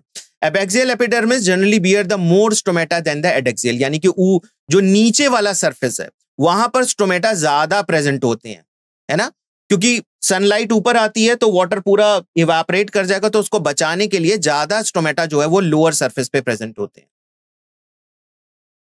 Tissue between the upper and the lower epidermis, ऊपर वाले एपिडर्मिस और नीचे वाले एपिडर्मिस के नीचे जो बीच में जो सेल्स प्रेजेंट है वो मीजोफिल कहलाती हैं। और ये लीव्स की क्या है, लीव्स का ग्राउंड टिश्यू है। Mesophyll which possesses chloroplast and carry out the photosynthesis। देखिए मीजोफिल में बहुत ज्यादा जो है वो क्लोरोप्लास्ट की मात्रा बहुत ज्यादा होती है ना, और ये फोटोसिंथेसिस में टोटली इन्वॉल्व होती है। और ये 2 तरह की मीजोफिल सेल्स होती हैं, palisade parenchyma and spongy parenchyma. Palisade जो होती है वो कॉलम टाइप ऑफ होती हैं, है ना, सिलिंड्रिकल, और स्पॉन्जी जो होती हैं वो राउंड शेप होती हैं, ओवल शेप होती है। एडेक्सियल प्लेस्ड पैलिसेड पेरेन्काइमा, ऊपर की तरफ जो है वो पैलिसेड पेरेन्काइमा होती हैं, और जो आपका एबैक्सियल सरफेस है, एबैक्सियल लोअर वाला, वहां पर जो है आपकी स्पॉन्जी पेरेन्काइमा होती है। तो आप यहां पे स्ट्रक्चर देख सकते हैं, ये देखिए पैलिसेड पेरेन्काइमा, और यहां पर आपका जो एबैक्सियल एपिडर्मिस है उससे देखिए अटैच्ड है स्पॉन्जी मीजोफिल सेल्स, यहां पर पैलिसेड मीजोफिल सेल्स। ऊपर की तरफ हमारी आप एपिडर्मिस लेयर देख सकती हैं, उसके ऊपर क्यूटिकल की लेयर है और कोई भी स्टोमेटा नहीं दिखाई दे रहा है, जबकि लोअर सरफेस पे आपको यहां पर स्टोमेटा दिख रहा है। तो एपिडर्मिस हो गया, ये पूरा पैलिसेड मीजोफिल और स्पॉन्जी मीजोफिल दोनों मिलाकर आपका मीजोफिल लेयर बनाता है, और बीच में सेंटर में आप वेस्कुलर बंडल देख सकते हैं। ओवल और round loosely arranged spongy parenchyma is situated below the palisade cells and that extend to the lower epidermis. There are numerous large spaces, air cavities between the cell। आप देख सकते हैं air spaces बहुत ज्यादा मात्रा में, खास तौर से स्पॉन्जी सेल्स में, स्पॉन्जी मीजोफिल सेल्स में। वैस्कुलर सिस्टम कैसे है इनके, इसमें आपको वैस्कुलर बंडल्स यहां पर दिख रहे हैं, और ये आपके जहां जहां वेन्स होंगे, जहां जहां मिडरिब होगा, वहां पर आपको वैस्कुलर बंडल दिखाई देगा। The size of the vascular bundle depend upon the size of the veins। जो veins thick होगी वहां पर vascular bundle ज्यादा बड़े दिखाई देंगे, जहां veins minute होगी, thin होगी, वहां पर छोटे दिखाई देंगे। The veins vary in thickness, reticulate venation in the dicot leaf। और dicot leaf में आपको venation जो दिखता है वो reticulate type of दिखता है, जाल सदृश। और यहां पर आप देख सकते हैं वैस्कुलर बंडल्स जो है सराउंडेड होती है thick walled bundle sheath cells के द्वारा। अब हम बात करेंगे आइसोबाइलेटरल या फिर मोनोकोटिलेडनस लीफ के बारे में। तो एनाटॉमी जो है वो सिमिलर ही होती है, लेकिन कुछ डिफरेंस हमें देखने को मिलते हैं। आइसोबाइलेटरल लीफ में ये जो है आपकी डॉर्सोवेंट्रल लीफ इन मैनी वेज, है ना, बहुत तरह से सिमिलर भी है आपकी जो डाइकॉट की लीफ है। It shows following characteristic differences. क्या डिफरेंसेस है, आप देखिए आइसोबाइलेटरल लीफ में जो स्टोमेटा है वो दोनों ही सरफेस पे प्रेजेंट होते हैं, देखिए ऊपर भी प्रेजेंट है और यहां पर नीचे भी प्रेजेंट है ना। मीजोफिल सेल जो वहां पर पैलिसेड और स्पॉन्जी टाइप में थी, यहां पर सिर्फ मीजोफिल है, यहां पर पैलिसेड या फिर स्पॉन्जी टाइप ऑफ मीजोफिल नहीं है। In grasses, certain adaxial epidermis along with the veins modify themselves into large empty colored cells। और ये आपकी कहलाती हैं बुलीफॉर्म सेल्स, है ना। कुछ सेल्स जो हैं वो एम्प्टी होती हैं, कलरलेस सेल्स होती हैं, और जो है मॉडिफाइड होती हैं, है ना। इसको आप कहते हैं बुलीफॉर्म सेल्स, और ये मोनोकॉट का जो है वो इंपॉर्टेंट फीचर है।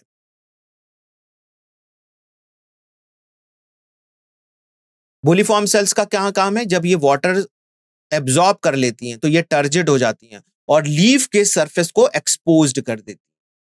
और वाटर का जब कम होती हैं तो ये लीव्स को अंदर की तरफ मोड़ लेती हैं, just to minimise the water transpiration.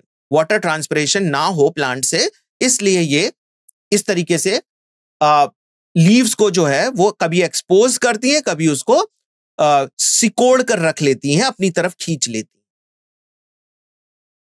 So when they are flaccid due to the water stress they make the leaves curl, ये उसको कर्ल कर लेती हैं, राउंड है ना, उसको कर्ल कर लेती हैं ताकि प्लांट से वाटर लॉस कम से कम। Parallel venation in the monocot leaves, यहां पर जो वेनेशन देखने को मिलता है वो पैरेलल टाइप ऑफ देखने को मिलता है। और यहां पर जो है मेन वेन्स जो होती हैं वहां पर वैस्कुलर बंडल में देखने को मिलेंगे। अब हम बात करेंगे टिप्स एंड ट्रिक्स की। तो टिप्स एंड ट्रिक्स मतलब कि कुछ जो इंपॉर्टेंट पॉइंट्स हैं हमारे, उसकी हम बात करेंगे। तो सबसे पहले देखिए, नेमेग्रियू ने जो है, इनको हम क्या बोलते हैं? Father of anatomy. इन्होंने काफी काम किया है एनाटमी के ऊपर, तो इनको हम father of anatomy, father of plant anatomy के नाम से जानते हैं। के चौधरी को father of Indian plant anatomy कहा जाता है।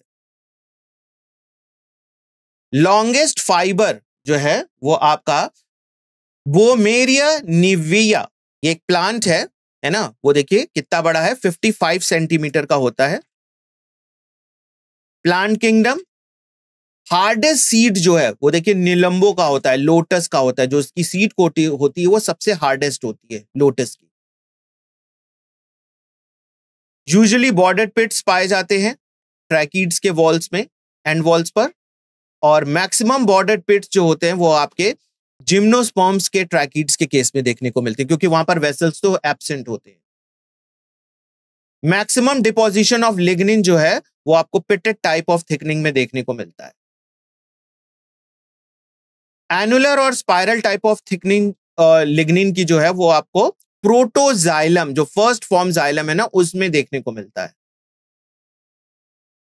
रेटिकुलेट और pitted mainly type of thickening that is of lignin found in the metaxylem. तो देख सकते हैं दोनों में अलग अलग टाइप ऑफ जो है वो थिकनिंग पाई जाती है। Tracheids of pteridophytes have long and elongated bordered pits. Such type of pits are called scleriform pits. So scleriform pits जो आपके टेरिडोफाइट्स के केस में पाए जाते हैं। और vessels जो है only found in xylem of angiosperm, but exceptionally it is present in some gymnosperm like ephedra और gnetum। वैसे तो vessels सभी जिम्नोस्पर्म में एब्सेंट होते हैं, लेकिन कुछ जैसे एफेड्रा और ग्नीटम के केस में ये पाए जाते हैं। Vessels are absent in some angiosperm. देखिए वैसे तो एंजियोस्पर्म में सभी में पाए जाते हैं, लेकिन कुछ एंजियोस्पर्म के प्लांट में वेसल्स एब्सेंट होते हैं, जैसे कि ड्रेसिना, याका, डेजिनेरिया and ड्राइमिस। There are some angiosperm families in which the vessels less angiosperms are included, जैसे Vinteraceae है, Tetracentraceae है, एंड Trochodendroceae। ये कुछ फैमिलीज हैं जिसमें कि वेसल्स एंजियोस्पर्म प्लांट में एब्सेंट होते हैं। Vessels are the examples of dead syncite। Syncite का मतलब होता है जिसमें न्यूक्लियस आपके जो प्रेजेंट होते हैं, है ना, लेकिन ये डेड syncite है। तो cells which is formed by the fusion of cells, बहुत सारी सेल्स के फ्यूज करने से बनते हैं, उनको आप देखिए सिंकाइट कह रहे हैं। Food conduction is a by directional in the sieve tube. Sieve tubes में ऊपर की तरफ भी फूड का कंडक्शन होता है और नीचे की तरफ में, जबकि जाइलम में सिर्फ नीचे से ऊपर की तरफ वाटर का कंडक्शन होता है। Sieve tubes oblique transverse perforated septa are present in their end walls. Albuminous cells in the coniferous यानी कि gymnosperm, analogous to the companion cells of angiosperm. ये एल्ब्यूमिनस सेल जो है वो एनालॉग है, मतलब जैसा कंपेनियन सेल्स हमें एंजियोस्पर्म के केस में मिलता है, वैसा ही आपका जिम्नोस्पर्म के केस में एल्ब्यूमिनस सेल्स प्रेजेंट होते हैं, and they are modified phloem parenchyma cells. Companions play important role in the maintenance of pressure gradient in the sieve tube, ये मैंने आपको उस समय भी बताया था. And in phloem of pteridophytes and gymnosperms, sieve cells are present which are comparable to the tracheates.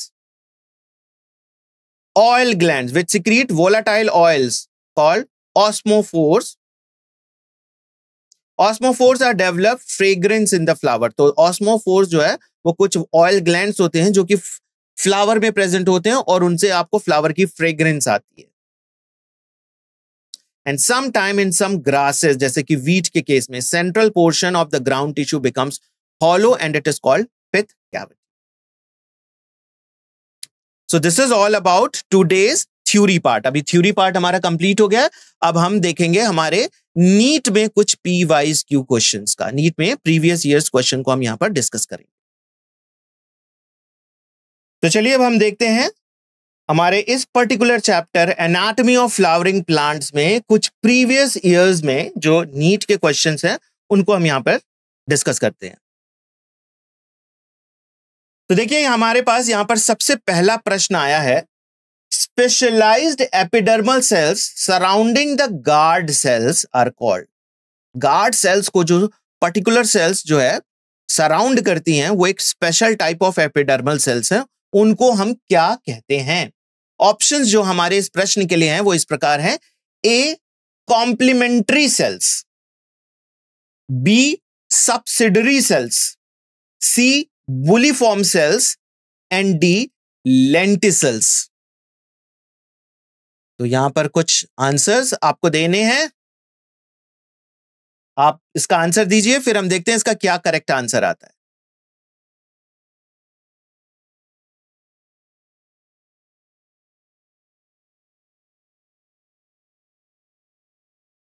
चलिए देखते हैं इसका करेक्ट आंसर.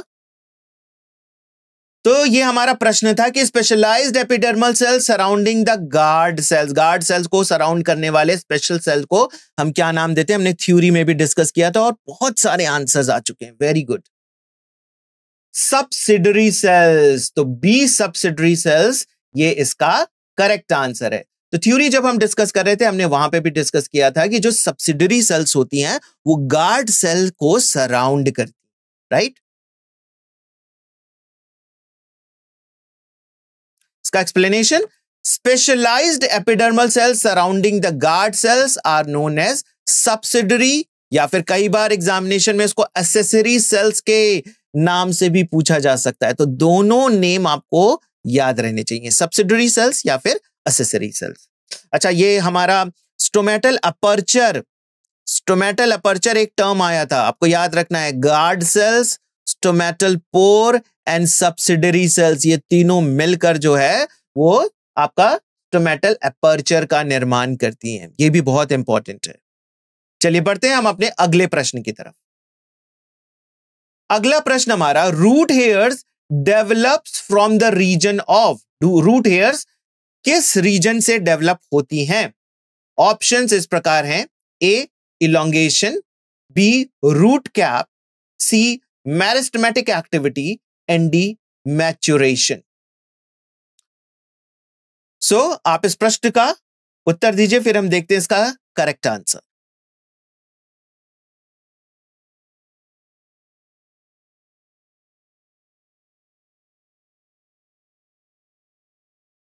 चलिए बढ़ते हैं उत्तर की तरफ. तो ये हमारा प्रश्न था, root hairs develop from the region of. So D maturation, D maturation जो है वो इसका करेक्ट आंसर है. रूट हेयर्स, रूट के जो मैच्योर रीजन होती है ना, मैच्योर वाला जो रीजन होता है वहां से ये डेवलप होती है, जिसको हम रीजन ऑफ मैच्योरेशन भी कहते हैं. देखते हैं इसका explanation. In roots, the root hair develop from the zone of maturation, है ना. इसमें कुछ zones होते हैं, zone of division, zone of maturation, right? So this zone is differentiated zone, thus bearing root hairs. अगला प्रश्न हमारा यहां पर, which of the following is made up of dead cells? इनमें से कौन से जो सेल्स हैं वो डेड सेल से बने हुए, कौन सा पार्ट जो है वो डेड सेल से बना हुआ है। तो देखते हैं हमारे ऑप्शंस क्या क्या हैं इस प्रश्न के लिए। A collenchyma, B phloem, B phellem, C phloem, D xylem parenchyma. 2017 में ये प्रश्न आया हुआ है। तो आप इस प्रश्न का उत्तर दीजिए, फिर हम देखते हैं इसका करेक्ट आंसर।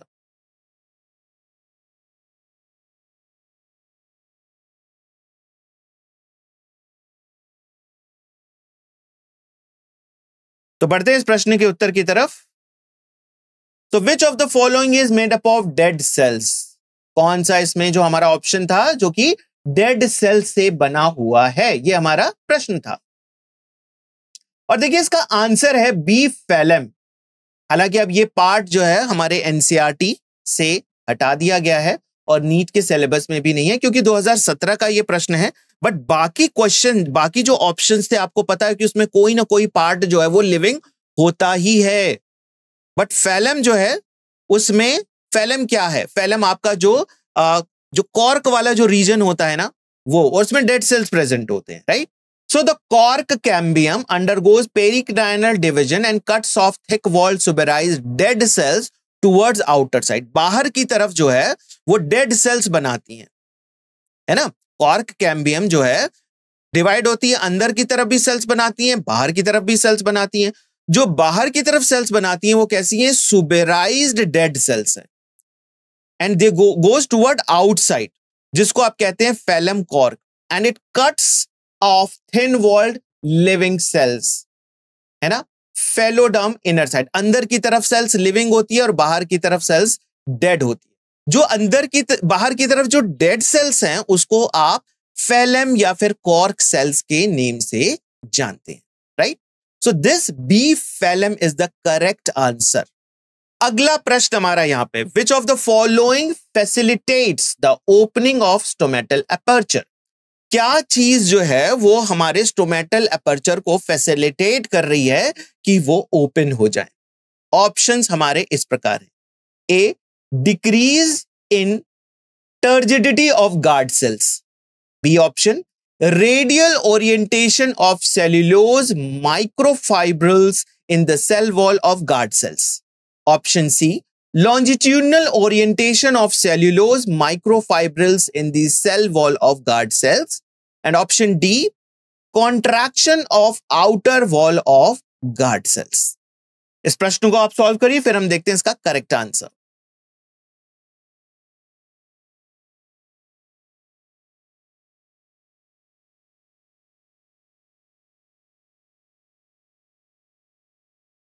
आइए बढ़ते हैं इस प्रश्न के सही उत्तर की तरफ। सो हमारा प्रश्न था, विच of the following facilitates opening of stomatal aperture? क्या चीज है जो कि फैसिलिटेट करती है स्टोमेटल अपर्चर को ओपन होने में या ओपन करने में?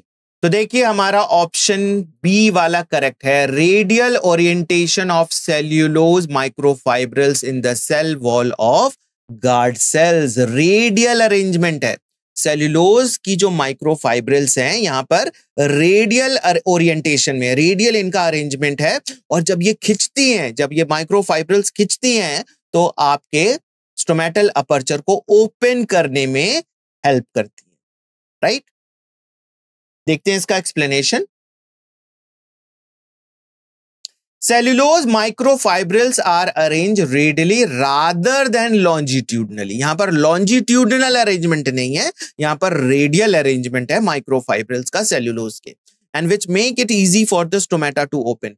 क्योंकि जब लॉन्जिट्यूडनल अरेंज हो जाएगा माइक्रोफाइब्रिल्स तो वो ओपन को जो है वो स्टोमेटल पोर को ओपन करने में जो है वो हेल्प नहीं कर पाएगा। लेकिन अगर रेडियल होगा तो वो सेंटर से बाहर की तरफ खींचेगा, तो इससे स्टोमेटल अपर्चर जो होते हैं वो ओपन हो जाते हैं, ठीक है? तो इसलिए आपको ध्यान रखना है कि रेडियल अरेंजमेंट होता है या फिर ओरिएंटेशन होता है सेल्यूलोज माइक्रोफाइब्रिल्स का, कहां पर? गार्ड सेल्स की सेल वॉल में। अगला प्रश्न हमारा यहां पे, कैस्पेरियन स्ट्रिप्स अकर इन। कैस्पेरियन स्ट्रिप्स कहां पर प्रेजेंट होती हैं? बहुत इंपॉर्टेंट प्रश्न है ये, है ना? ये पोजीशन पूछ रहा है कि कहां पर आपको कैस्पेरियन स्ट्रिप्स देखने को मिलता है। 2018 का आया हुआ ये प्रश्न है। देखते हैं इस प्रश्न के ऑप्शंस क्या क्या है।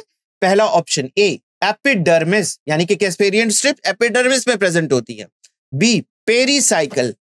सी, एंडोडर्मिस। D, cortex. तो इस प्रश्न को सॉल्व करिए, फिर हम देखते हैं इसका करेक्ट आंसर।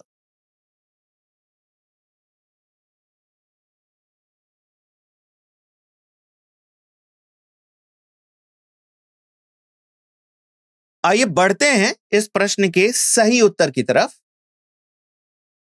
यह हमारा प्रश्न था, Casparian strips occur in. So C, endodermis is the correct answer. Very good. So Casparian strips कहां पर प्रेजेंट होती हैं? कैस्पेरियन स्ट्रिप्स आपकी जो एंडोडर्मिस, कॉर्टेक्स की सबसे इनर मोस्ट लेयर एंडोडर्मिस है ना, उस पे देखिए कैस्पेरियन स्ट्रिप्स प्रेजेंट होती है। इसका एक्सप्लेनेशन देखते हैं। Casparian strip is a band of cell wall material deposited in the radial and transverse wall of the endodermis. Casparian strip जो है वो एक तरह की ना बैंड है सेल वॉल की, जिसपे कुछ मटेरियल आकर डिपॉजिटेड होते हैं in the radial and the transverse walls of the endodermis. Casparian strip is made up of suberin and sometime lignin. है ना, ज्यादातर ये सुबेरिन की बनी होती है, कई बार इस पर लिग्निन का भी डिपोजिशन देखा गया है. अगला प्रश्न हमारा यहां पर, जाइलम ट्रांसलोकेट. जाइलम क्या चीज ट्रांसलोकेट करता है? Xylem translocate. ऑप्शंस इस प्रकार हैं. ए, वाटर ओनली, यानी कि जाइलम सिर्फ वाटर का ट्रांसलोकेशन करता है. B, water and mineral salts only. C, water, mineral salts and some organic nitrogen only. And option D क्या कहता है? Water, mineral salts and some organic nitrogen and hormones. यह भी बहुत इंपॉर्टेंट क्वेश्चन है, 2019 में पूछा गया है. तो इस प्रश्न को आप इसका आंसर निकालिए, फिर हम देखते हैं इसका करेक्ट आंसर.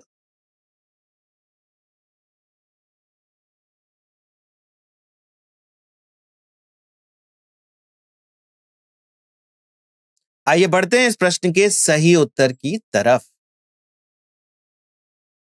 तो हमारा प्रश्न था वाटर ट्रांसलोकेट्स, और देखिए इसका उत्तर है water, mineral salt, some organic nitrogen and hormones. Hormones भी जो है कंडक्ट होते हैं. So xylem is a type of complex tissue, आप सभी को पता है ना, ये एक तरह का कॉम्प्लेक्स टिश्यू है. Translocate water, mineral salts, organic nitrogen and hormones. तो कुछ हार्मोन्स भी जो है ना, पहुंचाने होते हैं ना एक जगह से दूसरे जगह. तो यहां पर तो किस चीज के थ्रू पहुंचाया जाएगा? अगर कोई हार्मोन शूट में बन रहा है तो उसको रूट तक पहुंचाना है, तो कैसे पहुंचाया जाएगा? है ना, यहां पर ये जाइलम हेल्प करता है. They get dissolve in water, और वाटर के साथ साथ वो भी जो है वो जहां पहुंचना होता है उसको पहुंचा दिया जाता है. कुछ ऑर्गेनिक नाइट्रोजन भी, आप सभी का सही था कि वाटर एंड मिनरल सॉल्ट तो होते हैं, लेकिन ऑर्गेनिक नाइट्रोजन एंड हार्मोन्स भी हेल्प करते हैं. देखिए छोटे छोटे पॉइंट्स हैं, आपको ये ध्यान रखना है. चलिए बढ़ते हैं हम अपने अगले प्रश्न की तरफ.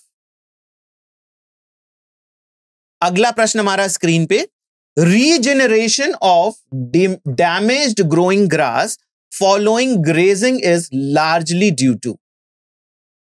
जो ग्रोइंग ग्रास होती हैं, कई बार ग्रेजिंग एनिमल्स उनको खा लेते हैं, हमारे मवेशी जो होते हैं उनको खा लेते हैं, राइट.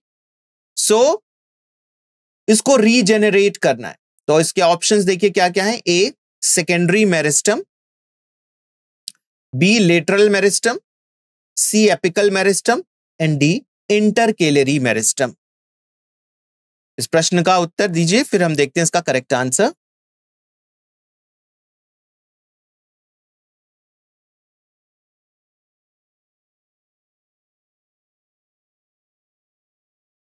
आइए बढ़ते हैं इस प्रश्न के सही उत्तर की तरफ. तो ये हमारा प्रश्न था, regeneration of damaged growing grass following grazing is largely due to the intercalary meristem.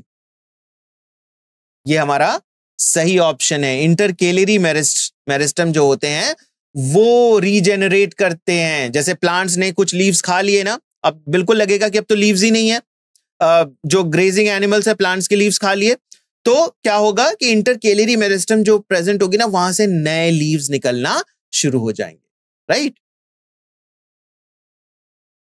देखते हैं इसका explanation. Intercalary meristems are capable of cell division. देखिए इंटरकेलरी मेरिस्टम में आपको मेरिस्टम है तो वो सेल तो बहुत तेजी से डिवाइड करेगा ही, and they allow for the rapid growth and regrowth of many monocots, है ना। ये बहुत तेजी से ग्रोथ कराता है, बहुत रैपिडली ग्रोथ होता है, और बहुत सारे प्लांट जो है लीव्स वहां से इमर्ज आउट होना शुरू हो जाते हैं। Intercalary meristem found in grasses help to regenerate the parts removed by the grazing herbivore। जो grazing herbivores पार्ट जिन्होंने उनको eat up करके रिमूव कर दिया है, उसको फिर से ये रीजनरेट कर सकते हैं। अगला प्रश्न हमारा यहां पे, phloem is in gymnosperms lack. Gymnosperms के जो फ्लोएम होते हैं वो किस चीज में लैक करते हैं? ऑप्शन देखते हैं। ए, albuminous cells and sieve cells. B, sieve tubes only.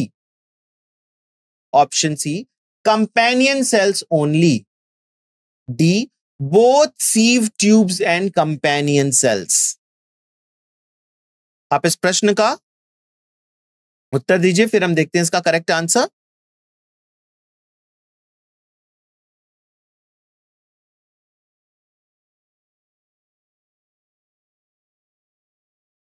आइए बढ़ते हैं इस प्रश्न के सही उत्तर की तरफ।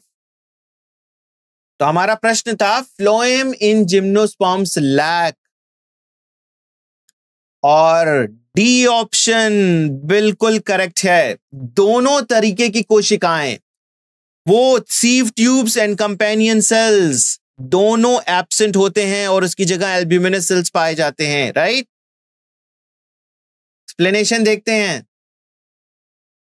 Phloem in gymnosperm lack both sieve tube and companion cell. देखिए ये बहुत इंपॉर्टेंट था, जब मैंने वहां पे भी आपको बताया था, जब हम थ्योरी डिस्कस कर रहे थे, राइट। और देखिए ये पूछा भी गया है question. So they only consist of tube cells for the conduction of food material and also have albuminous cells that have functions similar to that of companion cells, है ना। albuminous cells पाई जाती हैं जो कि companion cells की पूरे function को overtake कर लेती हैं, कवर अप कर लेती हैं। हालांकि वो companion cells नहीं होती है, लेकिन वैसी ही कोशिकाएं होती हैं जिसको आप albuminous cells यहां पे कह रहे हैं, राइट। अगला प्रश्न हमारा यहां पर, ये match the column type of question है। यहां पर है मैच लिस्ट 1 विथ लिस्ट 2। तो लिस्ट 1 में जो हमारे जो पॉइंट्स हैं उनको देखते हैं। A, cells with active cells division capacity. B, tissue having all cells similar in the structure and function. C, tissue having different types of cells. And D option, D जो है हमारा statement, dead cells with highly thickened wall and narrow lumen. List 2 को अगर आप ध्यान से देखें तो क्या क्या यहां पर आइटम्स दिए गए हैं। First, vascular tissues. Second, meristematic tissue. Third, sclereids. And fourth, simple tissue. ठीक है, तो आपको इनको करेक्टली मैच करना है, और मैच करने के बाद देखिए कि आपका जो गिवन ऑप्शंस है ना, उससे किस वाले ऑप्शन से मैच करता है, तो वो आपका करेक्ट ऑप्शन हो जाएगा। ठीक है, तो इस प्रश्न को आप सॉल्व करिए, फिर हम देखते हैं इसका करेक्ट आंसर।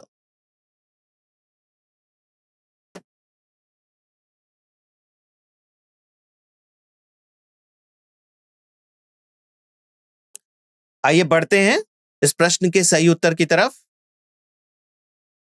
तो ये तो हमारा प्रश्न था, है ना, match the list 1 and 2।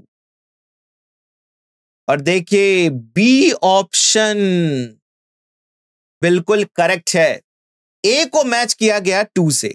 Sales with the active cell division capacity, ऐसी सेल जिनमें डिवीजन कैपेसिटी बहुत ज्यादा है, वो आपके मेरिस्टेमेटिक टिश्यू है। ठीक है, बी का फोर्थ वाला से मैच है। Tissue having all cell similar in the structure and function, सभी जो है सिमिलर स्ट्रक्चर है, सिमिलर फंक्शन है ना, वो आपके कौन से हो जाएंगे, आपका सिंपल टिश्यू हो जाएगा, राइट। और सी वाला जो है item, tissue having the different types of cells, अलग अलग तरह की सेल्स प्रेजेंट है टिश्यू में, तो वो आपका कौन सा हो जाएगा, वैस्कुलर टिश्यू, क्योंकि vascular tissue complex type of tissue है, राइट। और कॉम्प्लेक्स टाइप ऑफ टिश्यू की स्पेशलिटी क्या होती है कि उसमें अलग अलग तरह की सेल्स होती हैं, सभी सेल्स एक जैसी नहीं होती। नेक्स्ट डी वाला मैच देखिए किसके साथ है, dead cells with highly thicken cell wall and the narrow lumen आपकी स्क्लेरीड्स होती हैं। तो बहुत सारे बच्चों ने बी ऑप्शन ऑप्ट किया है और ये आपका बिल्कुल करेक्ट आंसर है। इसका एक्सप्लेनेशन देख लेते हैं एक बार। So the meristematic tissue are those tissue which have cells with the active cell division capacity. Simple tissue are those tissue which have all the cells similar in structure and function. Vascular tissue are complex permanent tissue and hence they have different types of cells, है ना। Vascular tissue आपकी complex type of tissue होती है जिसमें कि अलग अलग तरह की कोशिकाएं होती है। फॉर एग्जांपल जैसे अगर हम जाइलम की बात करें तो उसमें वेसल्स हैं, ट्रैकीड्स हैं, जाइलम फाइबर्स हैं, जाइलम पेरेन्काइमा है, 4 डिफरेंट टाइप्स ऑफ सेल्स हैं, इसीलिए इसको कॉम्प्लेक्स टिश्यू कहा जाता है। फोर्थ वाला हमारा sclereids and sclerenchymatous cells which are dead with highly thickened wall and a narrow lumen. पढ़ते हैं हम अपने अगले प्रश्न की तरफ और स्क्रीन पर हमारे अगला प्रश्न आ चुका है। सो देखते हैं क्या है हमारा प्रश्न। Read the following statements about the vascular bundle. तो कुछ स्टेटमेंट दिए हैं वेस्कुलर बंडल से रिलेटेड, पहले उन स्टेटमेंट्स को हम पढ़ते हैं। First, in roots xylem and phloem in a vascular bundles are arranged in an alternate manner along the different radii. Second, conjoint closed vascular bundle do not possesses cambium, है ना। conjoint और closed vascular bundle में आपका cambium present नहीं होता। Third, in open vascular bundles cambium is present in between the xylem and phloem. Fourth, the vascular bundles of the dicotyledonous stem possesses enlarged protoxylem. और fifth वाला जो हमारा statement है, in monocotyledonous root usually there are more than 6 xylem bundle present. तो आपको यहां पर क्या बताना है, choose the correct answer from the options given below, है ना। कौन कौन से हमारे ऑप्शन जो हैं वो मैच करते हैं वेस्कुलर बंडल से रिलेटेड, है ना। सो आपके ऑप्शंस हैं A second, third, fourth and fifth only, B first, second, third and fourth only, C first, second, fourth and fifth only, and option D कहता है कि first, second and fourth only. तो आपको choose करना है, right. तो इस प्रश्न को सॉल्व करिए, फिर हम देखते हैं इसका करेक्ट आंसर।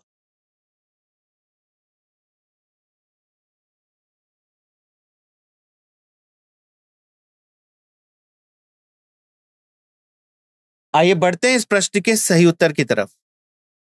तो ये तो हमारा प्रश्न था, ठीक है। अब इसका उत्तर देखते हैं।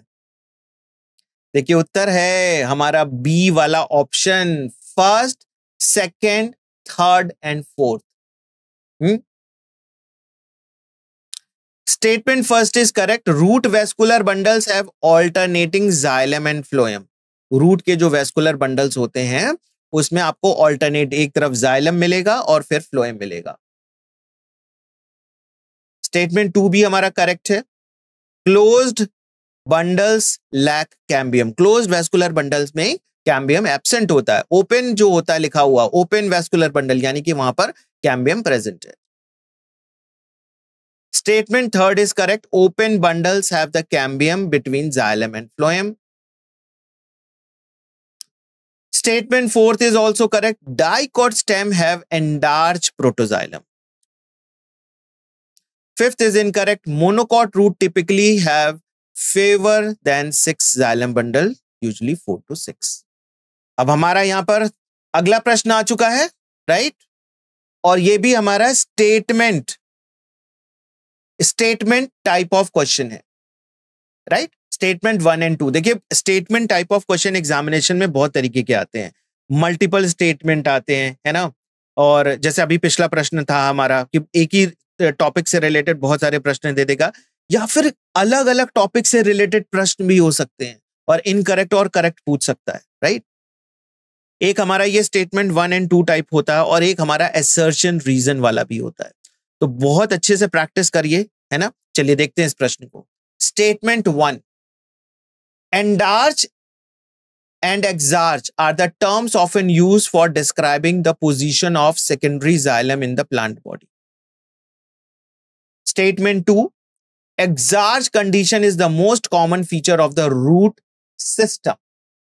So in the light of the above statement, choose the correct answer from the options given below. ऊपर के दोनों statements को आप पढ़कर जो है बताइए कि ऑप्शन कौन सा सही है। तो ऑप्शन देखते हैं, both statement first and second are true.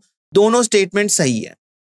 B, both statement first and second are false, दोनों स्टेटमेंट इनकरेक्ट है। Statement 1 is correct but statement 2 is false, and D कहता है कि statement 1 is incorrect but statement 2 is true. 2023 में आया हुआ यह प्रश्न है।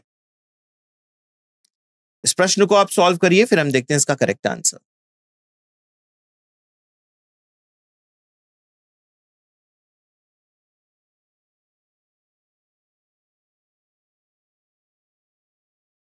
आइए देखते हैं इस प्रश्न के सही उत्तर को। ये हमारा प्रश्न था, अब देखते हैं इसके उत्तर को। Statement D is correct. Statement 1 is incorrect but statement 2 is true. पहला वाला स्टेटमेंट इनकरेक्ट है। पहला स्टेटमेंट क्या है, देखिए, endarch and exarch are the term often used describing the position of secondary xylem in the plant body. ये secondary xylem नहीं है, ये आपका जाइलम जो पहले बन जाता है वो प्रोटोजाइलम होता है और जो बाद में बनता है वो मेटाजाइलम होता है। This is not the secondary xylem, right? ये प्राइमरी जाइलम ही है। और एंडार्च और एक्सार्च टाइप ऑफ कंडीशन होती है इसमें, ठीक है? ध्यान रखिए, सिर्फ सेकेंडरी टर्म हो जाने से ये स्टेटमेंट इनकरेक्ट हो जाता है, ठीक है? एक्सप्लेनेशन देखते हैं। Statement 1 is incorrect because endarch and exarch are the terms often used for describing the position of primary xylem in the plant body, not the secondary. Exarch condition is the most common feature of the root system. Root में आपका exarch condition होती है. Hence, statement 1 is incorrect and the statement 2 is correct. अगला प्रश्न हमारा, ये देखिए, figure based question है ना? यहां पे स्टोमेटा का फिगर दिया है और इससे रिलेटेड चीजें पूछी गई हैं। तो देखते हैं प्रश्न क्या है। In the given figure which component has thin outer wall and highly thickened inner wall? किस कंपोनेंट के पास, है ना, अंदर की तरफ जो है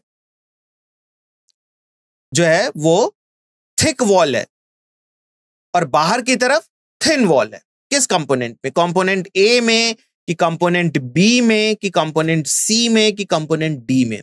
पहले तो कंपोनेंट पता होना चाहिए।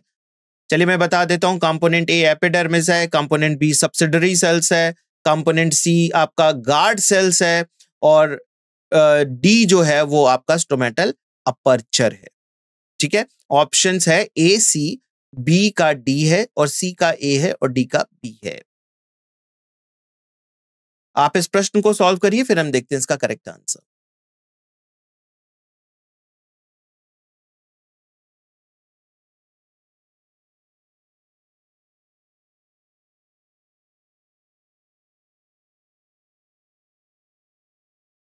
चलिए देखते हैं इस प्रश्न के सही उत्तर को। प्रश्न ये था, ऐसा कौन सा कंपोनेंट है जिसके अंदर की तरफ थिक वॉल होती है और बाहर की तरफ थिन वॉल होती है? तो क्या वो एपिडर्मिस के बारे में बोल रहे हैं ये? क्या वो सब्सिडरी सेल्स के बारे में बोल रहे हैं? क्या वो आपके गार्ड सेल्स के बारे में बोल रहे हैं? या फिर वो आपके स्टोमेटल अपर्चर के बारे में बोल रहे हैं। तो देखिए आपका ऑप्शन ए वाला सही है, सी का मतलब है यहां पर गार्ड सेल्स। गार्ड सेल्स की जो बाहर की जो वॉल होती है वो थिन वॉल होती है और अंदर की तरफ जो वॉल होती है वो थिक होती है। आप यहां पे देख भी सकते हैं, ये गार्ड सेल है हमारा बीन शेप। इसके अंदर की वॉल देखिए काफी डार्क कलर से बनाई गई है, डार्क ब्लैक कलर की, तो थिक वॉल है।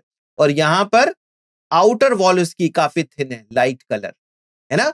तो ये किसकी बात कर रहे हैं, ये स्टेटमेंट किसकी बात कर रहा है, ये स्टेटमेंट बात कर रहा है गार्ड सेल्स की। और गार्ड सेल किससे मार्क किया गया है, सी से।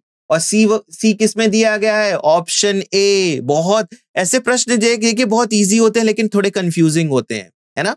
तो बहुत ध्यान से ऐसे प्रश्न को आपको सॉल्व करना है। फिगर बेस्ड क्वेश्चन, फिगर तो प्रॉपरली देखना चाहिए पहले तो, राइट। और उससे देखिए स्टेटमेंट जो दिया है वो कहां स्टेटमेंट फिट कर रहा है उसको आपको मैच करना है, ठीक है। कोई जल्दीबाजी में प्रश्न नहीं करना है, प्रश्न को पहले अच्छे से पढ़िए, समझिए कि वो क्या कह रहा है, एंड देन देखिए एनालाइज करिए। आपको एपिडर्मल सेल में कभी नहीं बताया कि उसके अंदर की वॉल थिक होती है, बाहर की थिन होती है, कहीं बताया, कभी नहीं बताया। सब्सिडरी सेल्स के बारे में भी ऐसा कभी नहीं कहा गया। गार्ड सेल्स जब मैं बता रहा था तो वहां पे मैंने आपको बोला था कि गार्ड सेल जो होती है, और ये ना इसको ओपन और क्लोज करने के लिए हेल्पफुल होती है कि अंदर की वॉल काफी थिक है, बाहर की वॉल थिन है ना। तो ये स्टोमेटा को ओपन करने और क्लोज करने के लिए थिकनेस जो होती है वो हेल्पफुल होती है। तो गार्ड सेल्स के बारे में ये बात की गई थी। चलिए देखते हैं इसका explanation. C represent the guard cells of the stomata that have thin outer wall and higher thickened inner walls. These are the structural modification to facilitate opening and closing of stomata. चलिए ये हमारा अगला प्रश्न आ चुका है। Given below are the two statement. Statement 1, parenchyma is living but collenchyma is dead tissue. Statement 2, gymnosperm lacks xylem vessel but presence of xylem vessels is the characteristic of angiosperm. In the light of our statement, choose the correct answer from the options given below. तो देखिए हमारे options क्या क्या है, इन्हीं दोनों statement से related है। यही पूरा ऑप्शन जो है इन्हीं दोनों स्टेटमेंट के बारे में बात कर रहा है। Both the statement first and statement 2 are true, दोनों स्टेटमेंट हमारे करेक्ट हैं कहते हैं। बी ऑप्शन कहते हैं कि स्टेटमेंट 1 तो जो है और स्टेटमेंट 2 दोनों फॉल्स हैं। सी वाला स्टेटमेंट कहता है कि पहला वाला स्टेटमेंट तो ट्रू है लेकिन दूसरा वाला स्टेटमेंट फॉल्स है। और डी ऑप्शन कहता है कि पहला स्टेटमेंट फॉल्स है लेकिन दूसरा स्टेटमेंट ट्रू है, ठीक है। तो इस प्रश्न को सॉल्व करिए, फिर हम देखते हैं इसका करेक्ट आंसर।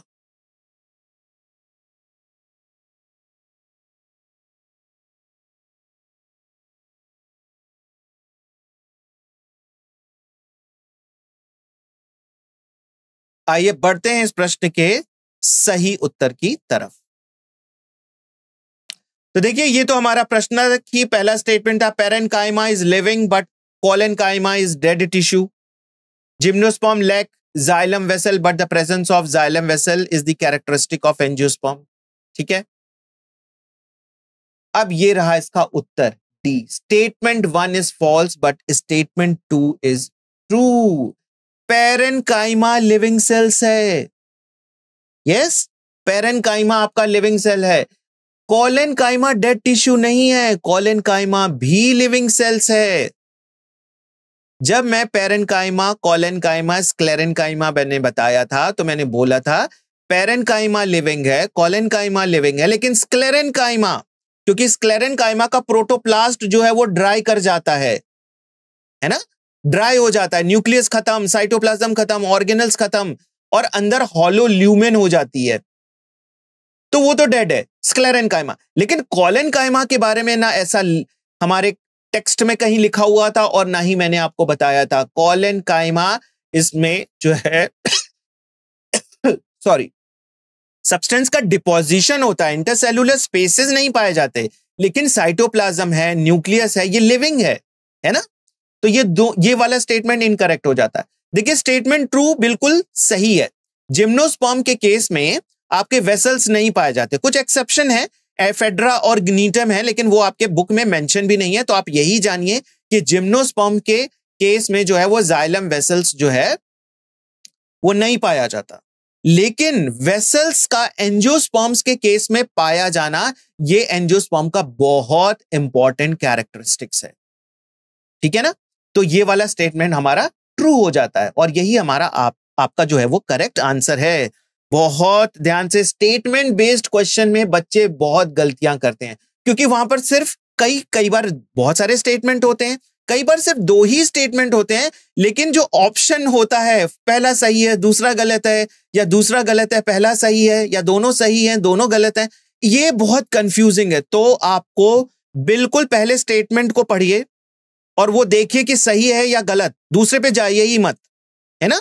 और फिर दूसरा वाला पढ़िए, तो पहले को मत समझिए, दूसरे वाले को जज करिए कि ये सही है या गलत, फिर उसके बाद आप ऑप्शन पे जाइए और देखिए कि आपकी समझ से वो कौन सा ऑप्शन मैच कर रहा है। ठीक है? तो बहुत ध्यान से आपको ये करना है। चलिए इसका एक्सप्लेनेशन देख लेते हैं। Statement 1 is false. Both parenchyma and collenchyma are living tissue. Statement 2 is true.